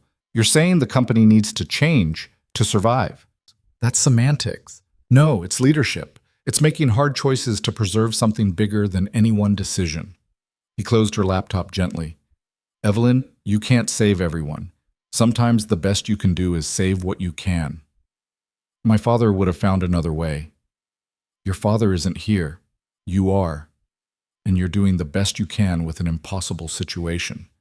Tears gathered in her eyes. What if my best isn't good enough? Then you'll have tried. That's all anyone can ask. She leaned against his shoulder. I hate this. All of it. The decisions, the responsibility, the constant feeling that I'm failing. You're not failing. Then why does it feel like I am? Daniel didn't have an answer. He just held her while the night settled around them and the weight of impossible choices pressed down. The board meeting the next day lasted 6 hours. Evelyn came home exhausted, drained, looking like she'd aged years in a single afternoon. How'd it go? Daniel asked carefully. They approved the restructuring, with modifications.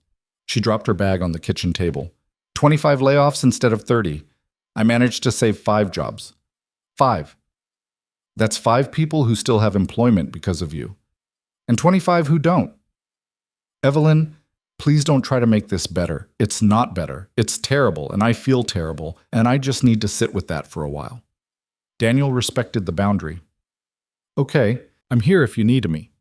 She nodded and went upstairs to the guest room, closing the door quietly. Emma appeared from the living room. Is Evelyn okay? She had a hard day at work, sweetheart. Should we make her something to feel better? Daniel looked at his daughter, her face scrunched with concern, and felt overwhelming love. That's a really nice idea. What did you have in mind? 20 minutes later, they knocked on the guest room door. Evelyn opened it, eyes red-rimmed. We made you something, Emma announced, holding out a drawing.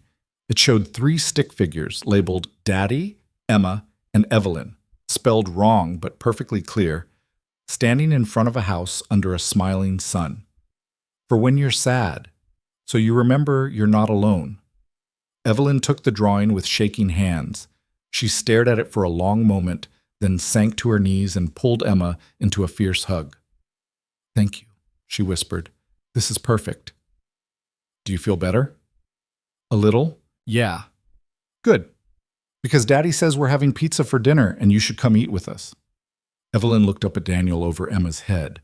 He saw the gratitude there, the vulnerability, the tentative hope that maybe she really wasn't as alone as she felt.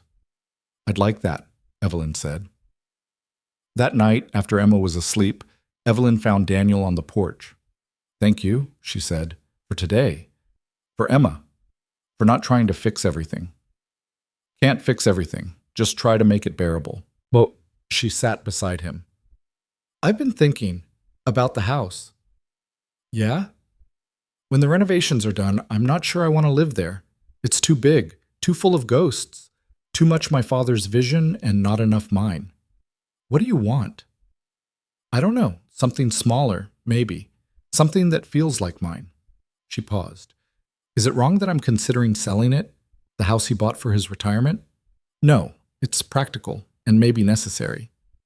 It feels like giving up. Or it feels like letting go. There's a difference. Evelyn was quiet for a while, then, what if I'm making a mistake? With the company? With the house? With, she gestured between them. With this? Then you'll make a mistake and we'll deal with it. That's life, Evelyn. You make choices, some work out, some don't. You can't know in advance. That's terrifying. Welcome to being human, she laughed despite herself. When did you become so wise? Single fatherhood. It forces perspective. They sat in comfortable silence, watching the neighborhood settle into night. Across the street, Evelyn's house stood dark except for the construction lights the abatement team had left on. I'm glad I'm here, Evelyn said quietly. With you.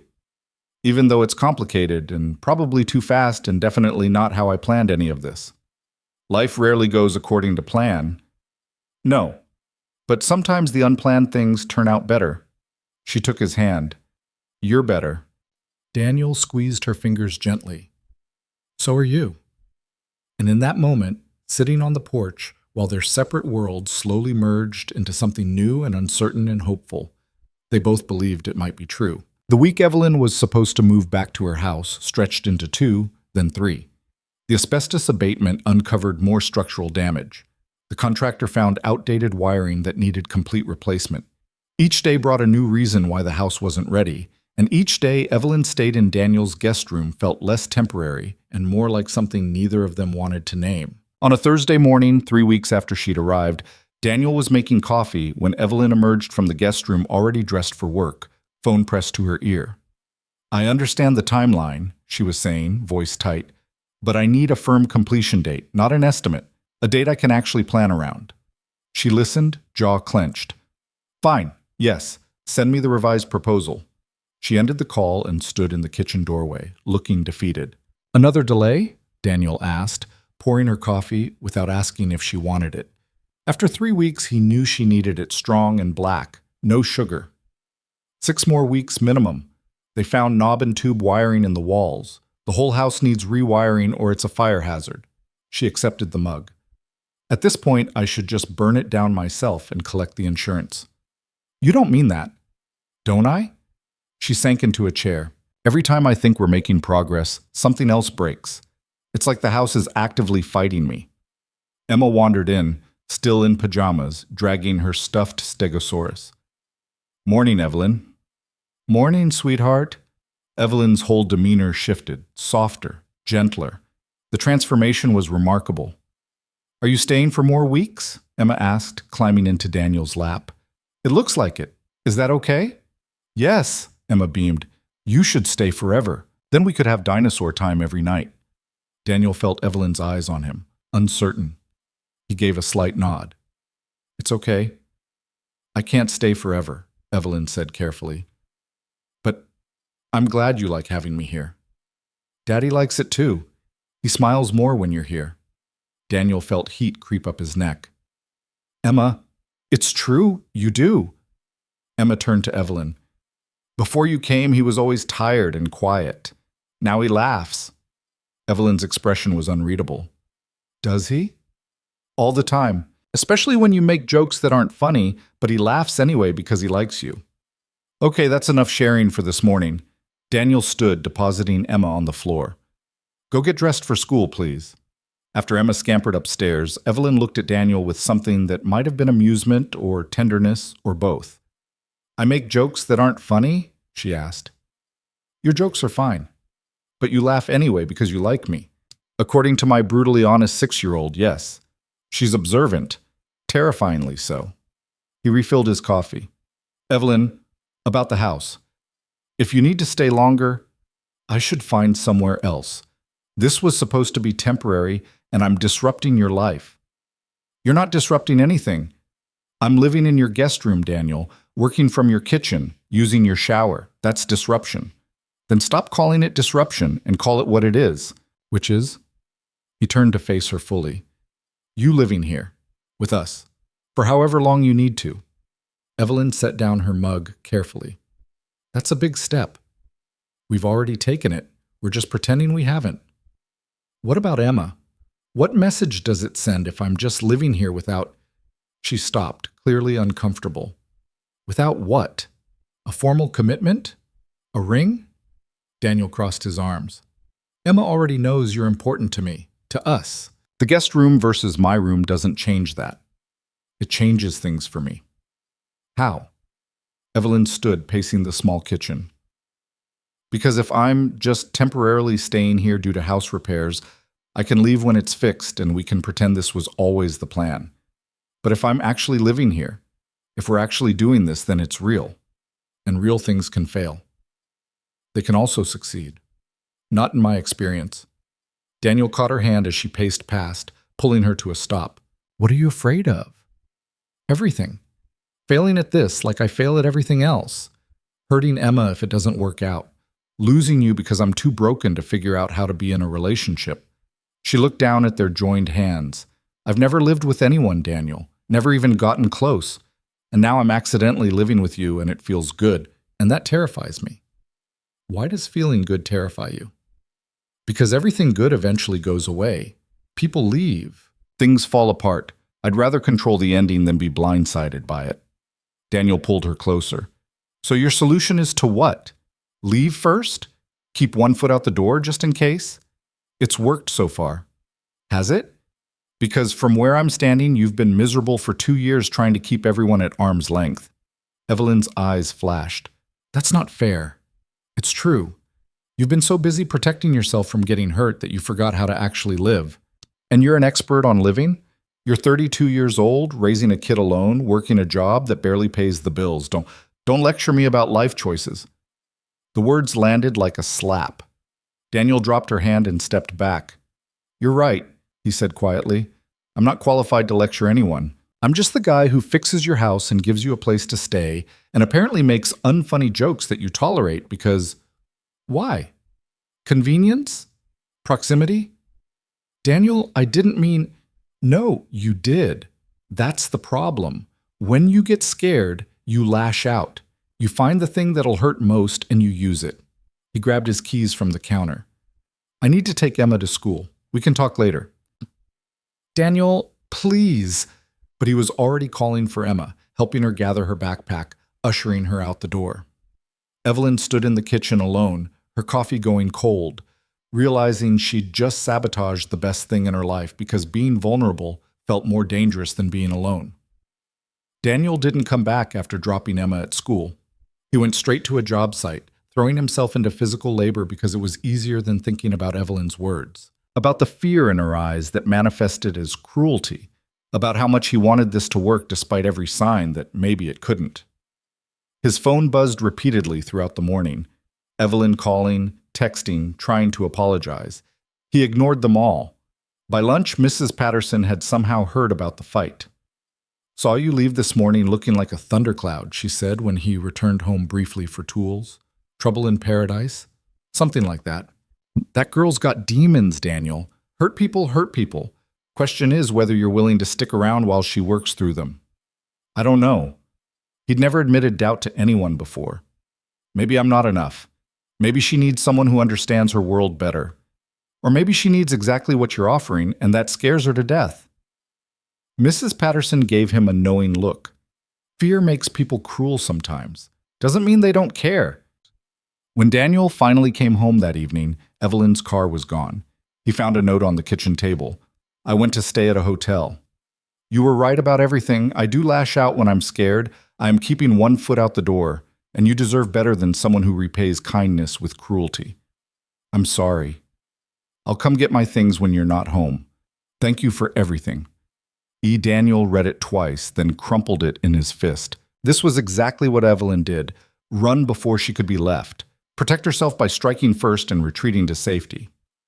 Emma found him standing in the kitchen, staring at nothing. Where's Evelyn? She asked. She had to go stay somewhere else for a while. Why? It's complicated, sweetheart. Did you have a fight? Daniel looked at his daughter's worried face and decided honesty mattered more than protection. Yeah, we did. Are you going to fix it? I don't know if I can. Emma considered this with 6-year-old seriousness.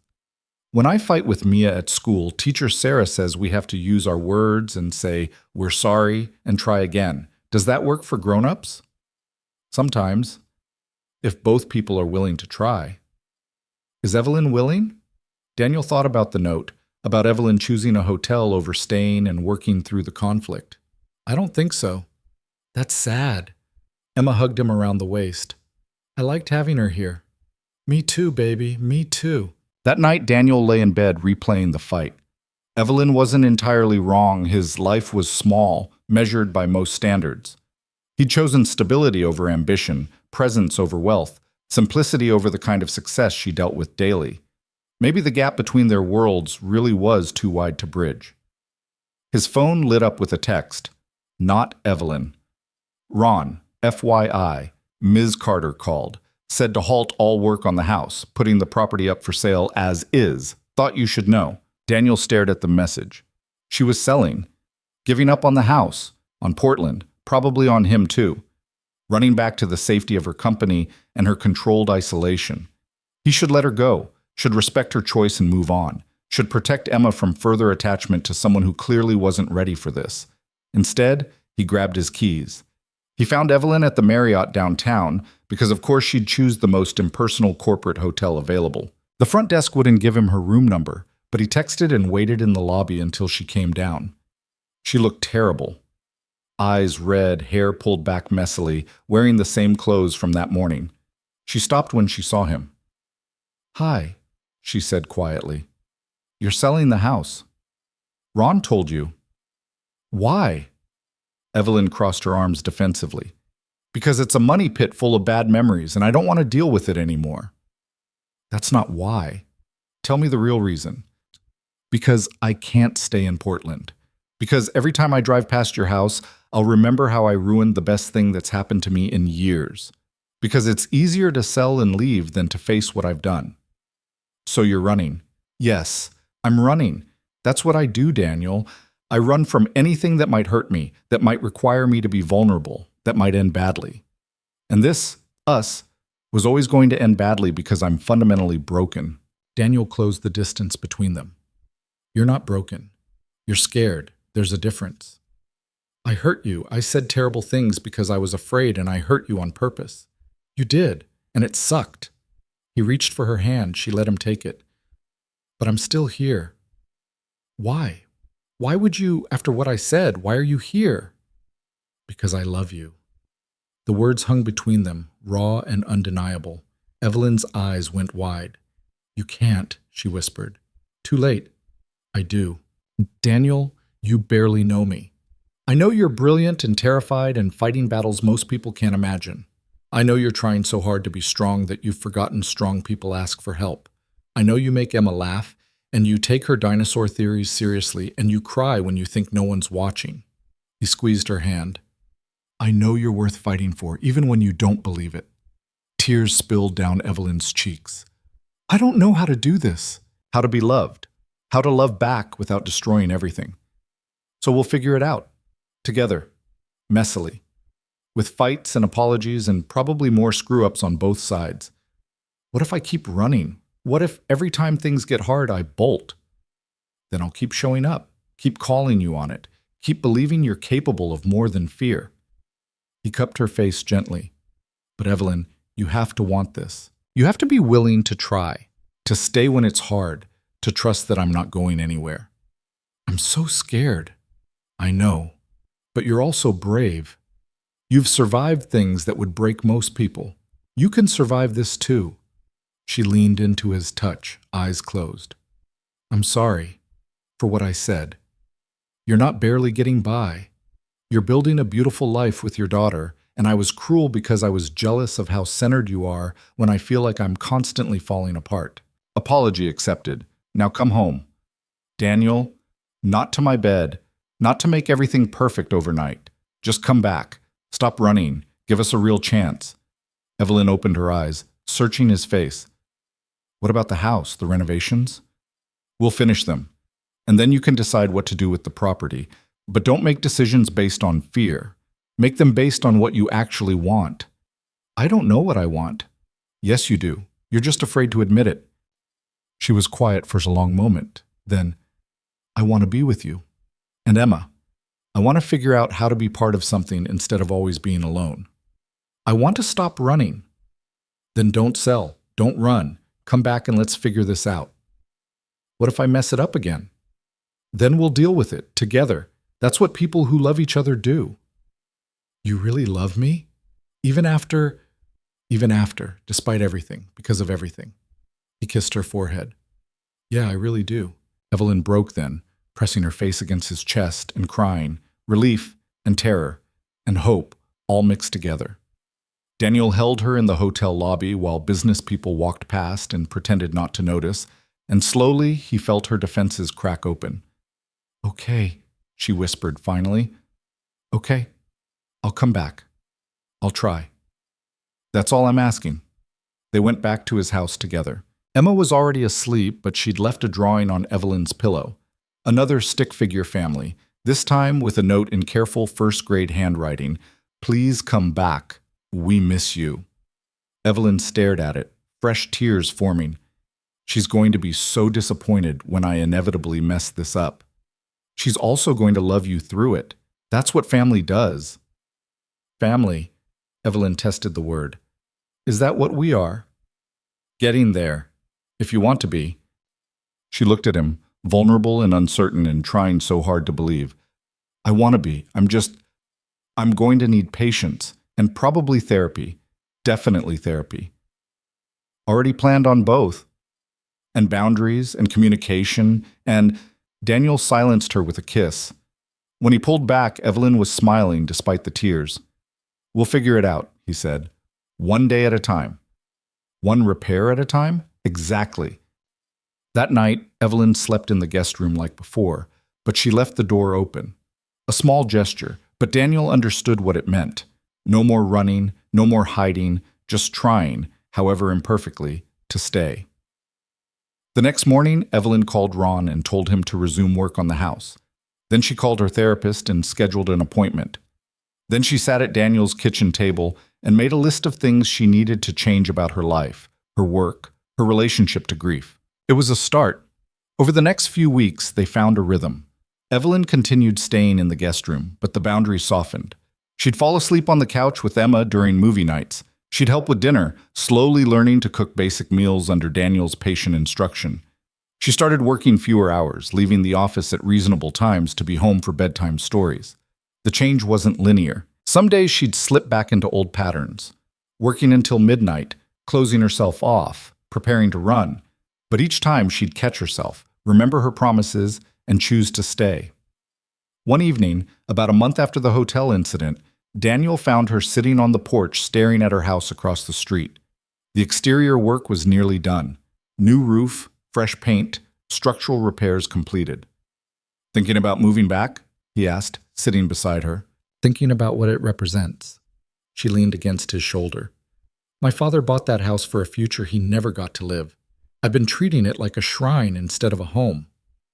What do you want it to be? I don't know. Maybe neither. She turned to look at him. What if I sold it and bought something smaller? Something that's mine, not his legacy. Is that what you want? I want to stop living in the past. I want something that fits the life I'm trying to build. She took his hand. A life that includes you and Emma. That's a big step. I'm ready for big steps. Or at least I'm trying to be. They sat in comfortable silence, watching the sun set over the neighborhood. Across the street, the house stood finished and empty, waiting for a decision that would determine not just its future, but Evelyn's as well. A week later, Evelyn sat in her therapist's office, finally articulating the things she'd been avoiding for years. I think I've been punishing myself, she said, for not being there when my father died, for not saving him, for not being good enough to run his company the way he would have. Her therapist, a woman named Dr. Chen, who didn't let Evelyn deflect or intellectualize, nodded. And how has that punishment served you? It hasn't. It's kept me isolated and miserable and afraid to want anything because wanting things means risking loss. What do you want, Evelyn? I want to be with Daniel. Really be with him, not just staying in his guest room pretending I'm not terrified. I want to be a good presence in Emma's life. I want to run my company without feeling like I'm betraying my father every time I make a decision he wouldn't have made. She paused. I want to forgive myself for being human. That's excellent work. What's stopping you? Fear. Habit. The belief that I don't deserve good things because I couldn't save the person I loved most. And is that belief based in reality? No, but it feels real.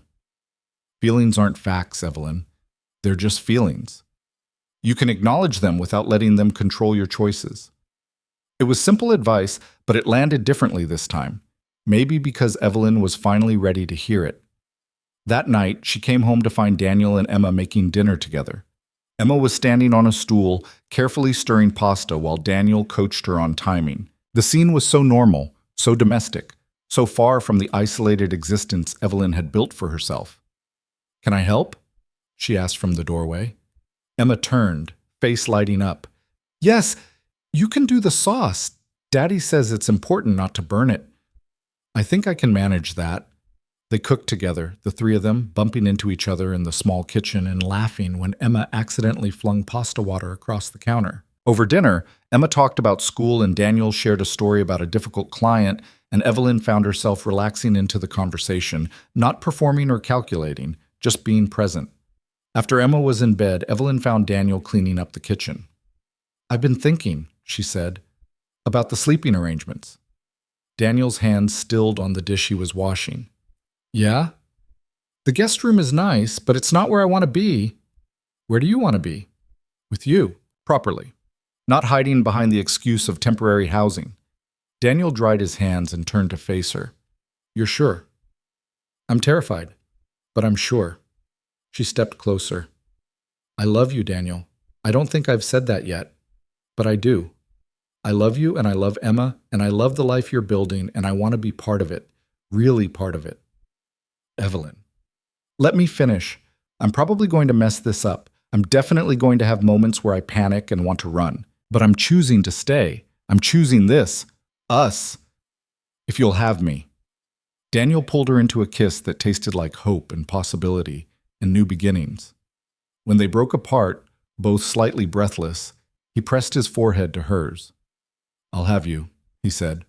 All of you. Complications included. Even the middle of the night work emergencies, and the therapy appointments and the occasional existential crisis? Especially those. That night, Evelyn moved her things from the guest room to Daniel's room. It was a small physical change, but a massive emotional one. No more safety net, no more escape route, just commitment and trust and the terrifying vulnerability of letting someone all the way in. She lay in Daniel's bed, his arm around her, and felt something she hadn't felt in years. Home.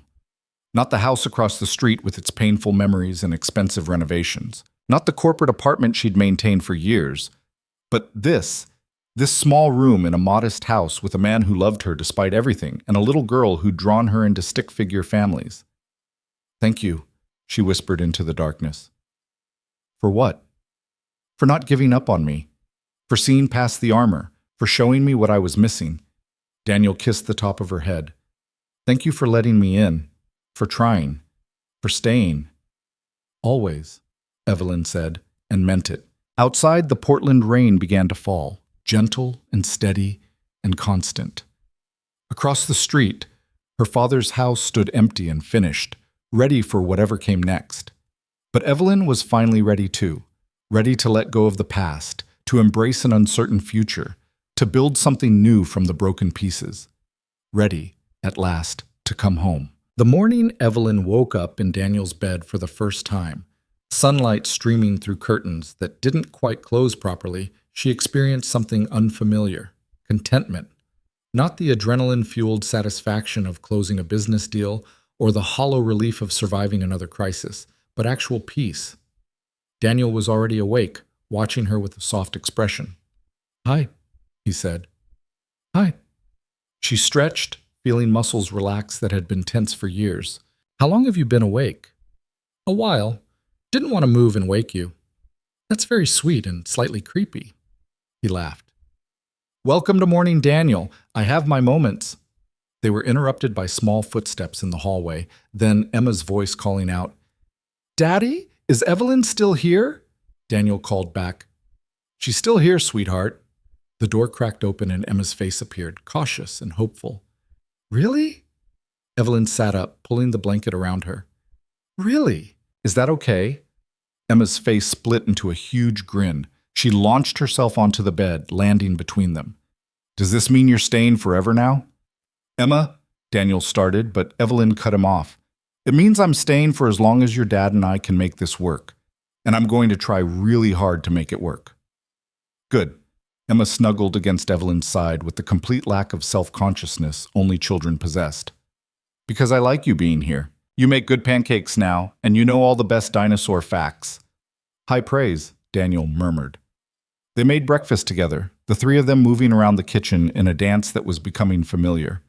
Emma chattered about her plans for the day, while Evelyn checked work emails and Daniel reminded Emma about the permission slip for next week's field trip. It felt like family.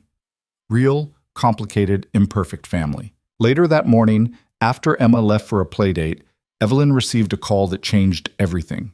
She answered on speaker while doing dishes, expecting another work crisis. Ms. Carter, this is Margaret Chen from Pacific Coast Realty. I have a cash offer on your property. Evelyn nearly dropped the plate she was washing. I haven't listed it yet. I know. The buyer contacted me directly. They've been watching the renovation progress and want to make an offer before it hits the market. Margaret named a figure that was substantially above what Evelyn had paid for the property. Daniel looked up from where he was wiping down counters. Evelyn could see the question in his eyes. Can I think about it? Evelyn asked. Of course, but the buyer wants an answer within 48 hours. They're very motivated. After hanging up, Evelyn stood at the sink, staring out the window at the house across the street. Fully renovated now, it looked beautiful. Nothing like the neglected property she'd been avoiding for 2 years. You should take it, Daniel said quietly. Should I? That's a good offer. And you said yourself you weren't sure you wanted to live there. I wasn't. I'm not. She turned to face him. But selling it feels so final, like I'm giving up the last piece of my father. Or like you're letting go of what's holding you back. Daniel set down the dishcloth and came to stand beside her. That house was his dream, Evelyn. Not yours. You've spent 2 years and a small fortune trying to make it work, but it's never going to be home because it was never meant to be yours. Then what do I do? Buy an apartment? Stay here forever in your guest room that I'm not actually using anymore? What do you want to do? The question stopped her. What did she want? Not what her father would have wanted. Not what made logical business sense. Not what would look impressive to others. What did Evelyn Carter, 30 years old and finally trying to build a real life, actually want? I want to stay here, she said slowly, with you and Emma, but I don't want to be the woman living with her boyfriend because her house fell apart. I want... She paused, gathering courage. I want this to be my home, really mine, ours. Daniel's expression shifted to something tender and slightly nervous. What are you saying? I'm saying I want to sell the house. Take the offer. And I want to talk about what comes next for us. Really talk about it. Okay. He took her hands. Let's talk. They spent the afternoon on the porch, working through the practical questions that love alone couldn't answer. Evelyn's company was based downtown. Daniel's work was spread across the metro area. Emma's school was 3 blocks away. The house was small, 2 bedrooms, 1 bathroom, a kitchen that barely fit 3 people. I could buy something bigger, Evelyn offered, for all of us. Somewhere with space for your workshop and a real office for me and a bigger yard for Emma. With what money? Your father's house money? It's my money now. But it feels different, doesn't it? Using that money to buy something for us. Evelyn considered this. Yes. It feels like I'd be using his legacy to build something he never got to see. Something he might not have approved of. Would he have approved of me? The question hung heavy. Evelyn thought about her father, brilliant, demanding, emotionally distant, a man who measured worth in productivity and success, who'd built an empire but struggled to connect with his own daughter. Honestly, I don't know. He probably would have thought you weren't ambitious enough, that I was settling. She squeezed Daniel's hands. But he was wrong about a lot of things. He thought success meant working yourself to death. He thought asking for help was weakness. He thought love was a distraction from achievement. Her voice softened. I don't want to live by his rules anymore. I want to build something different. Then let's do that. Sell the house, figure out the rest as we go. Just like that? Just like that. Evelyn called Margaret back and accepted the offer. Within hours, the paperwork was in motion. 48 hours later, she signed the sale agreement. 2 weeks after that, escrow closed. Standing in the empty house one final time before handing over the keys, Evelyn felt an unexpected lightness. This place had been a burden, a shrine, a constant reminder of loss and unmet expectations. Now it was just a house, a beautiful house that would give some other family the fresh start it had never given her. Goodbye, Dad, she whispered to the empty rooms. I'm sorry I couldn't be what you wanted, but I'm finally becoming what I need to be. She locked the door and walked across the street to where Daniel and Emma were waiting on their porch. Home. The money from the sale sat in Evelyn's account, while she and Daniel figured out what came next. The conversation happened in pieces, over breakfast, during evening walks after Emma was asleep, in quiet moments before bed. I don't want your money to change us, Daniel said one night. It's just money. It's not, though. It's freedom. Options. The ability to do things I could never afford on my own. So let me share that with you, with Emma. And what do I bring to this arrangement? A small house and a modest income? Evelyn turned to face him in the darkness. You bring stability, emotional intelligence, the ability to be present instead of constantly chasing the next achievement. You bring Emma, who's teaching me how to be human again. You bring yourself, which is all I've ever wanted. That doesn't feel equitable. Love isn't about equity, Daniel. It's about partnership. You have things I need, I have things you need. Together, we're more than we are separately. He was quiet for a long time. Then, I want to contribute to whatever we build together. I don't want to be the guy who got rescued by his rich girlfriend. Then don't be. Keep working. Keep being an amazing father. Keep fixing things and making me laugh and reminding me that life exists outside of board meetings. She propped herself up on one elbow. But let me help too. Let me contribute to our life in the ways I can. That's partnership. Okay. He pulled her close. But we make big decisions together. No surprising me with a new house you bought without asking. Deal, though I was really looking forward to surprising you with that 6-bedroom mansion. Evelyn. Kidding. Mostly. 2 weeks later, another call changed the trajectory of Evelyn's life. This time, it was the board chairman. Evelyn, we need to talk about your role at the company. Her heart sank. This was it. The moment they'd tell her the new COO was taking over, that she was being pushed out of her own father's legacy. I understand, she said, already mentally preparing for the fight. I don't think you do. The restructuring you approved, the way you've handled the transition with the new COO, the board is impressed. More than that, we're seeing better numbers than we have in a year. Evelyn sat down hard on the porch steps. What? You've been making smart, difficult decisions, delegating appropriately. The company is stabilizing. He paused. We want you to stay on as CEO, but we also want you to maintain this balance. The 18-hour days weren't sustainable. This version of leadership is. After the call ended, Evelyn sat in stunned silence. She'd been so convinced that needing help meant failure, that her father's way was the only way, that anything less than total sacrifice meant she wasn't good enough. But apparently, being human made her a better leader, not a worse one. She called Daniel immediately. They want me to stay as CEO, with the new COO supporting me, not replacing me. Evelyn, that's amazing. I know. I can't believe... Her voice caught. I was so sure I'd failed, that stepping back even a little meant losing everything. You didn't fail. You evolved. There's a difference. My father never would have... Your father isn't here. You are. And you're building something better than what he left you, something sustainable. Evelyn wiped her eyes. I wish he could see this, see that I didn't destroy everything, that I actually made it work. I think he'd be proud, even if he'd never say it. That evening, they celebrated with Emma's choice of dinner, pizza and dinosaur-shaped chicken nuggets, and Evelyn felt something shift inside her. She didn't need her father's approval anymore, didn't need to prove herself worthy of his legacy. She was building her own legacy now, one that included love and balance and a life outside the office. But the peace didn't last. 3 days later, as Evelyn was leaving the office after a reasonable 8-hour day, she received a call from an unknown number. Is this Evelyn Carter? Yes. Who's calling? This is Margaret Carter, your father's sister. Evelyn's breath caught. She'd met her aunt exactly twice, once at her father's funeral, once at the reading of the will. Margaret had been icy both times, clearly disapproving of everything about Evelyn's life. What do you want? I heard you sold Robert's house, the one he bought for his retirement. That's right.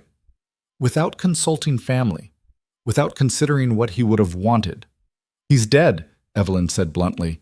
What he wanted doesn't matter anymore. How dare you? How dare I what? Move on? Build a life? Stop living in a shrine to a man who couldn't show affection while he was alive? The words poured out, years of resentment finally finding voice. You didn't care about him when he was alive. You didn't visit, didn't call, barely acknowledged his existence. But now you want to police what I do with his property? That property was purchased with family money. Money he earned, money he spent, his decision. Evelyn's voice shook with anger. You have no claim here, Margaret. Legal or otherwise. I'm contesting the sale. I have lawyers looking into whether you had the right to sell without family approval. The call ended and Evelyn stood in the parking garage, shaking with rage and fear. She drove home on autopilot, barely processing the route. Daniel took one look at her face when she walked in and sent Emma to her room with instructions to play quietly. What happened? Evelyn explained about Margaret, the threats, the legal challenges that might be coming. She can't actually stop the sale, can she? It's done. The house is gone. I don't know. We should talk to a lawyer. I can't believe this. After everything, after finally letting go, after finally moving forward, now she's trying to drag me back into legal battles over my father's estate. Daniel pulled her close. Hey, we'll handle this, whatever comes. What if she can undo the sale? What if I lose the money and the house comes back to me and I have to...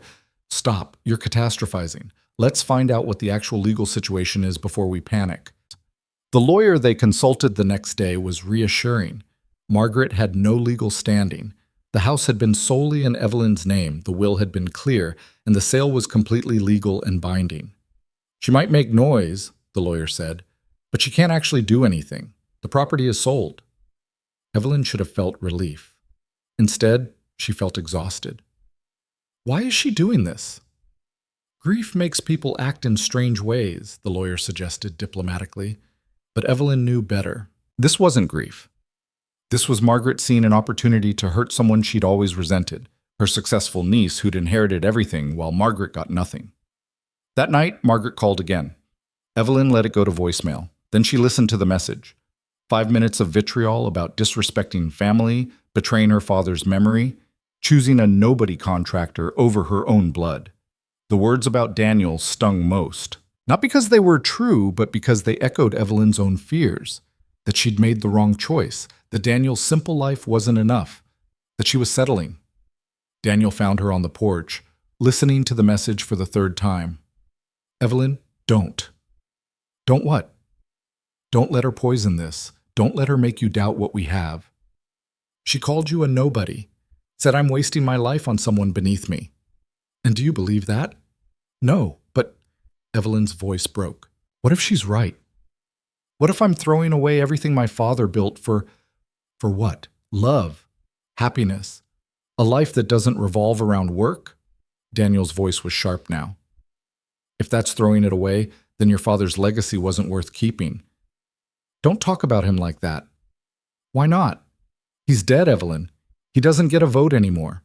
You do, and you're letting a woman who didn't care about him when he was alive dictate your choices now that he's gone. That's not fair. None of this is fair, but you have to decide, are you going to keep living for ghosts and bitter relatives, or are you going to build the life you actually want? The question crystallized everything. Evelyn looked at Daniel, solid, present, real, and then at her phone where Margaret's venom still played on repeat. She deleted the message. Then she blocked the number. I choose this, she said. I choose us. I choose the life we're building. You're sure? I'm terrified, but yes, I'm sure. Daniel kissed her, fierce and relieved, and Evelyn felt the last piece of her old life fall away. The next morning, Evelyn composed an email to Margaret. Short, clear, final. Margaret, the house is sold. The matter is closed. Any further contact will be considered harassment and handled through legal channels. I'm sorry you're hurting, but I won't let your pain dictate my life anymore. Goodbye. Evelyn. She sent it before she could second-guess herself, then turned off her phone and spent the day with Emma and Daniel. They went to the zoo, Emma's choice, and looked at birds that were descended from dinosaurs and ate overpriced ice cream and took silly photos. It was perfectly normal, beautifully ordinary.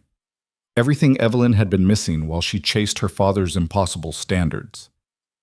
That evening, while Emma showed them her newest drawings, Daniel's phone rang. Mrs. Patterson. Daniel, dear, there's a woman at your house. Says she's Evelyn's family. She seems quite agitated. They rushed home to find Margaret on the porch, looking furious. You blocked my calls, she said when she saw Evelyn. I asked you to stop contacting me. I'm family. No. You're my father's sister who showed up twice in my adult life, once to bury him, once to contest his will. That's not family. Emma climbed out of the car and immediately moved to stand beside Evelyn, taking her hand. The gesture was small but powerful, choosing her side without hesitation. Margaret's eyes narrowed. And who is this? This is Emma, Evelyn said, squeezing the small hand in hers. Daniel's daughter. The contractor's child. How charming. Margaret's voice dripped condescension. Playing house with strangers while you squander your father's legacy. That's enough. Daniel stepped forward, placing himself between Margaret and his daughter. You need to leave. I'm talking to my niece. You're trespassing, and you're upsetting a 6-year-old. Leave now, or I call the police. Margaret looked between them. Evelyn standing with Emma, Daniel protective and immovable, the three of them clearly united. You're making a mistake, Margaret said to Evelyn, throwing away everything for this. No, Evelyn said clearly. I'm choosing everything that matters. You should try it sometime. Margaret left, tires screeching as she pulled away. Emma watched her go, then looked up at Evelyn with worried eyes. Is she really your family? By blood. But family is more than blood, Emma. Family is the people who show up, who care, who stay. Like us? Exactly like us. That night, after Emma was in bed, Evelyn and Daniel sat on the porch watching the street settle into darkness. I'm sorry about Margaret, Evelyn said. About all of it. Not your fault. Still, you didn't sign up for family drama. Evelyn, everyone has family drama. At least yours has the decency to be far away most of the time. He pulled her close. Besides, you handled it. Set boundaries, protected yourself and Emma. That's growth. Is it? Because I still feel shaky. Standing up for yourself is supposed to feel shaky at first. You've spent your whole life letting other people's expectations run your life. Of course it feels strange to say no. Evelyn rested her head on his shoulder. What if she comes back? Then we'll deal with it, together. That's what we do now. Together. Evelyn tested the word, feeling its weight. I'm still getting used to that. Take your time. I'm not going anywhere. 3 months later, Evelyn stood in an empty house on the other side of Portland. Not large, not impressive, but charming. 3 bedrooms, a renovated kitchen, a yard big enough for Emma to play in. What do you think? She asked Daniel. He walked through slowly, examining the structure with a contractor's eye. Good bones, recent updates, needs some cosmetic work, but nothing major. The yard could have a garden, Evelyn said, trying not to sound too hopeful, and a workshop space for your tools, and the 3rd bedroom could be an office. Evelyn, are you asking what I think you're asking? She took a breath, gathering courage. I'm asking if you want to buy this house with me. Not me buying it for us. Together. Equal partners. I can't afford half of this. So we figure out proportional ownership. Or you contribute in other ways, renovations, maintenance, your expertise. Or we just agree that what's mine is yours and stop keeping score. She moved to stand in front of him. I don't care about the details, Daniel. I care about building something that's ours. Really ours. He looked around the empty living room, clearly imagining it furnished, lived in, full of the life they were creating. Emma would have her own room, he said quietly, a bigger one than now, with space for all her dinosaurs. And you'd have a real office, not my kitchen table. We'd have space to breathe, to grow, to be a family. Is that what we are? A family. Evelyn took both his hands. I think we've been a family for a while now. I'm just asking if you want to make it official. Buy a house together, build a life together, maybe eventually... She paused, nervous. Maybe eventually make it legal. Daniel's eyes widened. Evelyn, are you... I'm not proposing, not yet. But I'm saying I want a future with you, with Emma. I want all of it, the shared mortgage and the family dinners and the fights about whose turn it is to do dishes. I want normal and messy and real. You're sure? Because once we do this, there's no going back to separate lives. I don't want to go back. I want to move forward. With you. Daniel kissed her, and in that kiss was every answer she needed. They bought the house together. Spent weekends painting walls in colors Emma chose, building furniture, planting a garden. Evelyn learned about sprinkler systems and load-bearing walls. Daniel learned about server racks and standing desks. Emma delighted in having her own room, decorating it with dinosaur posters and rock collections and drawings of their family. The company stabilized under Evelyn's new leadership style. She worked reasonable hours, delegated effectively, and discovered she was better at her job when she wasn't constantly exhausted. The board noticed. So did her team. 6 months after moving into the new house, on a Saturday morning while Emma was at a birthday party, Daniel found Evelyn in the garden, planting lavender along the walkway. "Can I ask you something?" he said. "Always." He knelt beside her in the dirt, and Evelyn's heart started pounding before she even saw the ring.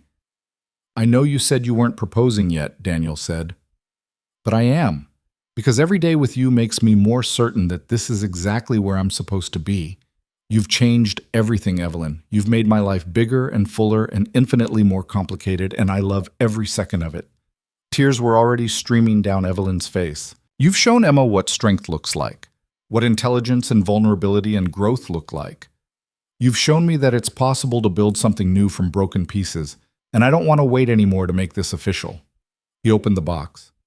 The ring was simple, elegant, perfect. "Evelyn Carter, will you marry me?" "Yes." The word came out choked with emotion. "Yes, absolutely yes." He slid the ring onto her finger, and they kissed in the garden they'd planted together, in the house they'd bought together, in the life they'd built from nothing but hope and stubbornness and love. When Emma came home from the party, she found them still in the garden, covered in dirt and grinning like idiots. "What happened?" Emma asked suspiciously. "Evelyn and I are getting married," Daniel said. Emma's face lit up. "Does this mean Evelyn is staying forever now?" "Forever," Evelyn confirmed, pulling Emma into a hug. "If that's okay with you." "It's okay. But we should get a dog too, for the wedding present." Daniel laughed. "We'll talk about it." They got married 4 months later in the backyard of their house, surrounded by friends and neighbors, and Emma in a flower girl dress she'd designed herself. Mrs. Patterson cried. Ron gave a surprisingly touching toast about how he'd watched them fall in love while renovating a disaster of a house. Emma read a poem about dinosaurs and family that made everyone laugh. Margaret wasn't invited. Evelyn sent her a brief announcement after the fact, more courtesy than reconciliation. Margaret never responded. Evelyn was okay with that. The ceremony was simple, just the exchange of vows they'd written themselves, promising partnership and patience and presence. Evelyn promised to stay when things got hard, to ask for help when she needed it, to build a life instead of just a career. Daniel promised to push her when she retreated into fear, to celebrate her successes, to be her partner in every sense of the word. When they kissed, Emma cheered loudest of anyone. The reception lasted into the evening, neighbors bringing food and stories and well wishes. As the sun set over their garden, Evelyn found herself standing at the edge of the celebration, watching Daniel dance with Emma to music that had no rhythm. "You look happy," a voice said beside her. Dr. Chen, who Evelyn had invited because therapists deserve to see their success stories sometimes. "I am. It's strange." "Happiness or the fact that you recognize it?" "Both," Evelyn smiled. "Evelyn, a year ago I was living in a house I couldn't make home, running a company into the ground, convinced I had to do everything alone. Now I'm married to someone who makes me laugh, raising a kid who teaches me new things daily, running a company that's actually successful because I learned to ask for help. That's significant growth. It feels like becoming a completely different person.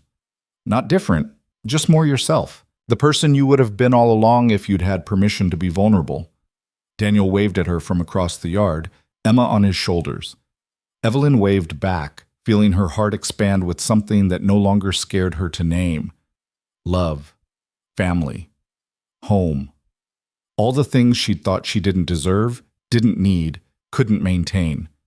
All the things she'd been running from while her father's ghost chased her toward an impossible standard of achievement. She'd let go of the ghost, sold the house that represented everything she couldn't be. Built something new with someone who saw her completely and loved her anyway. It wasn't perfect. They still fought about dishes and bedtimes and whose turn it was to handle Emma's homework. Evelyn still had moments of panic, days where she wanted to retreat into work and avoid feeling anything. Daniel still struggled with the wealth disparity, with feeling like he contributed enough, but they worked through it, together. That was the difference. Later that night, after the guests had left and Emma was asleep and the yard was littered with the beautiful debris of celebration, Evelyn and Daniel stood on their porch looking at the life they'd built. "No regrets?" Daniel asked. "Not one. You?" Only that I didn't cross the street to fix your faucet sooner. Evelyn laughed. We probably weren't ready sooner. I certainly wasn't. And now? Now I'm ready for all of it. The complicated, messy, beautiful, all of it. She looked across the street to where her father's house had stood, now occupied by a young family with twin toddlers who played in the renovated yard every afternoon. A different ending than the one her father had planned, but a good one. Her phone buzzed, a message from an unknown number. For a second she tensed, thinking Margaret had found a new way to reach her, but it was from the company's head of product development. Saw the wedding photos. Congratulations, boss. You deserve every bit of happiness. The team's really proud of you. Evelyn showed Daniel the message, throat tight with emotion. Your team loves you, he said. I know, it's still weird. Get used to it. You're going to be loved for a very long time. By you? Especially by me. They kissed under the porch light in the house they owned together, in the life they'd chosen over fear and legacy and all the reasonable objections that could have kept them apart. Somewhere, maybe, Evelyn's father was watching. Maybe he was disappointed that she'd sold his retirement house, that she'd married a contractor, that she'd chosen balance over the relentless pursuit of achievement. Or maybe, and this was what Evelyn chose to believe, maybe he finally understood. Maybe he saw his daughter, truly happy for the first time in years, building something sustainable instead of burning herself out. Maybe he was proud, even if he'd never been able to say it while alive. Either way, it didn't matter anymore. Evelyn had stopped living for his approval, had stopped measuring her worth by his impossible standards. She was living for herself now, for Daniel and Emma and the family they were becoming, for the company she was learning to lead with wisdom instead of fear, for the future that stretched ahead, uncertain but no longer terrifying. The house across the street was no longer a monument to loss. It was just a house, holding a different family's dreams now. And this house, their house, with its garden and workshop and Emma's dinosaur-covered bedroom, this was home. Real home.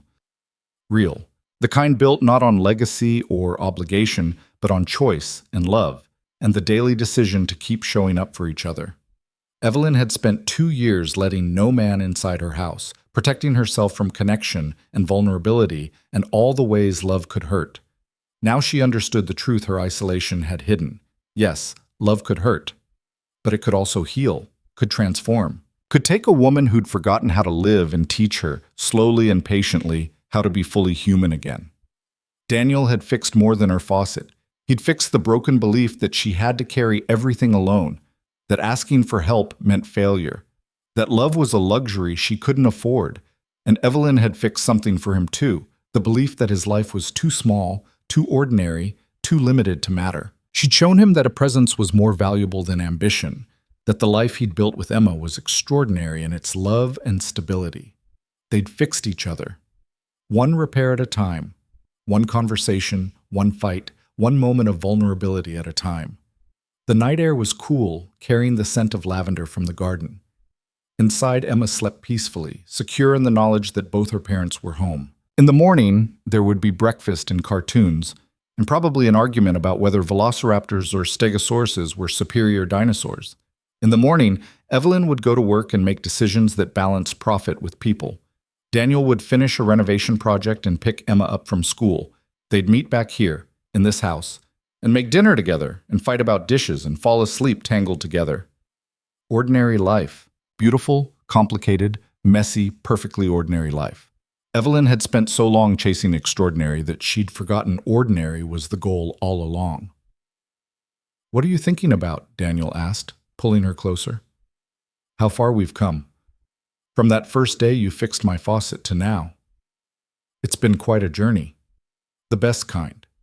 The kind where you don't know where you're going, but you're glad you took the trip. Are we at the destination now?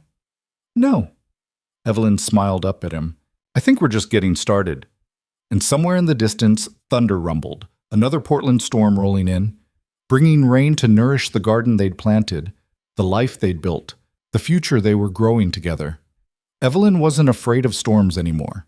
She'd learned they could be weathered, that having someone to face them with made all the difference, that sometimes the broken things, houses, hearts, lives, became beautiful again when you found the courage to let someone help you fix them. She'd finally come home.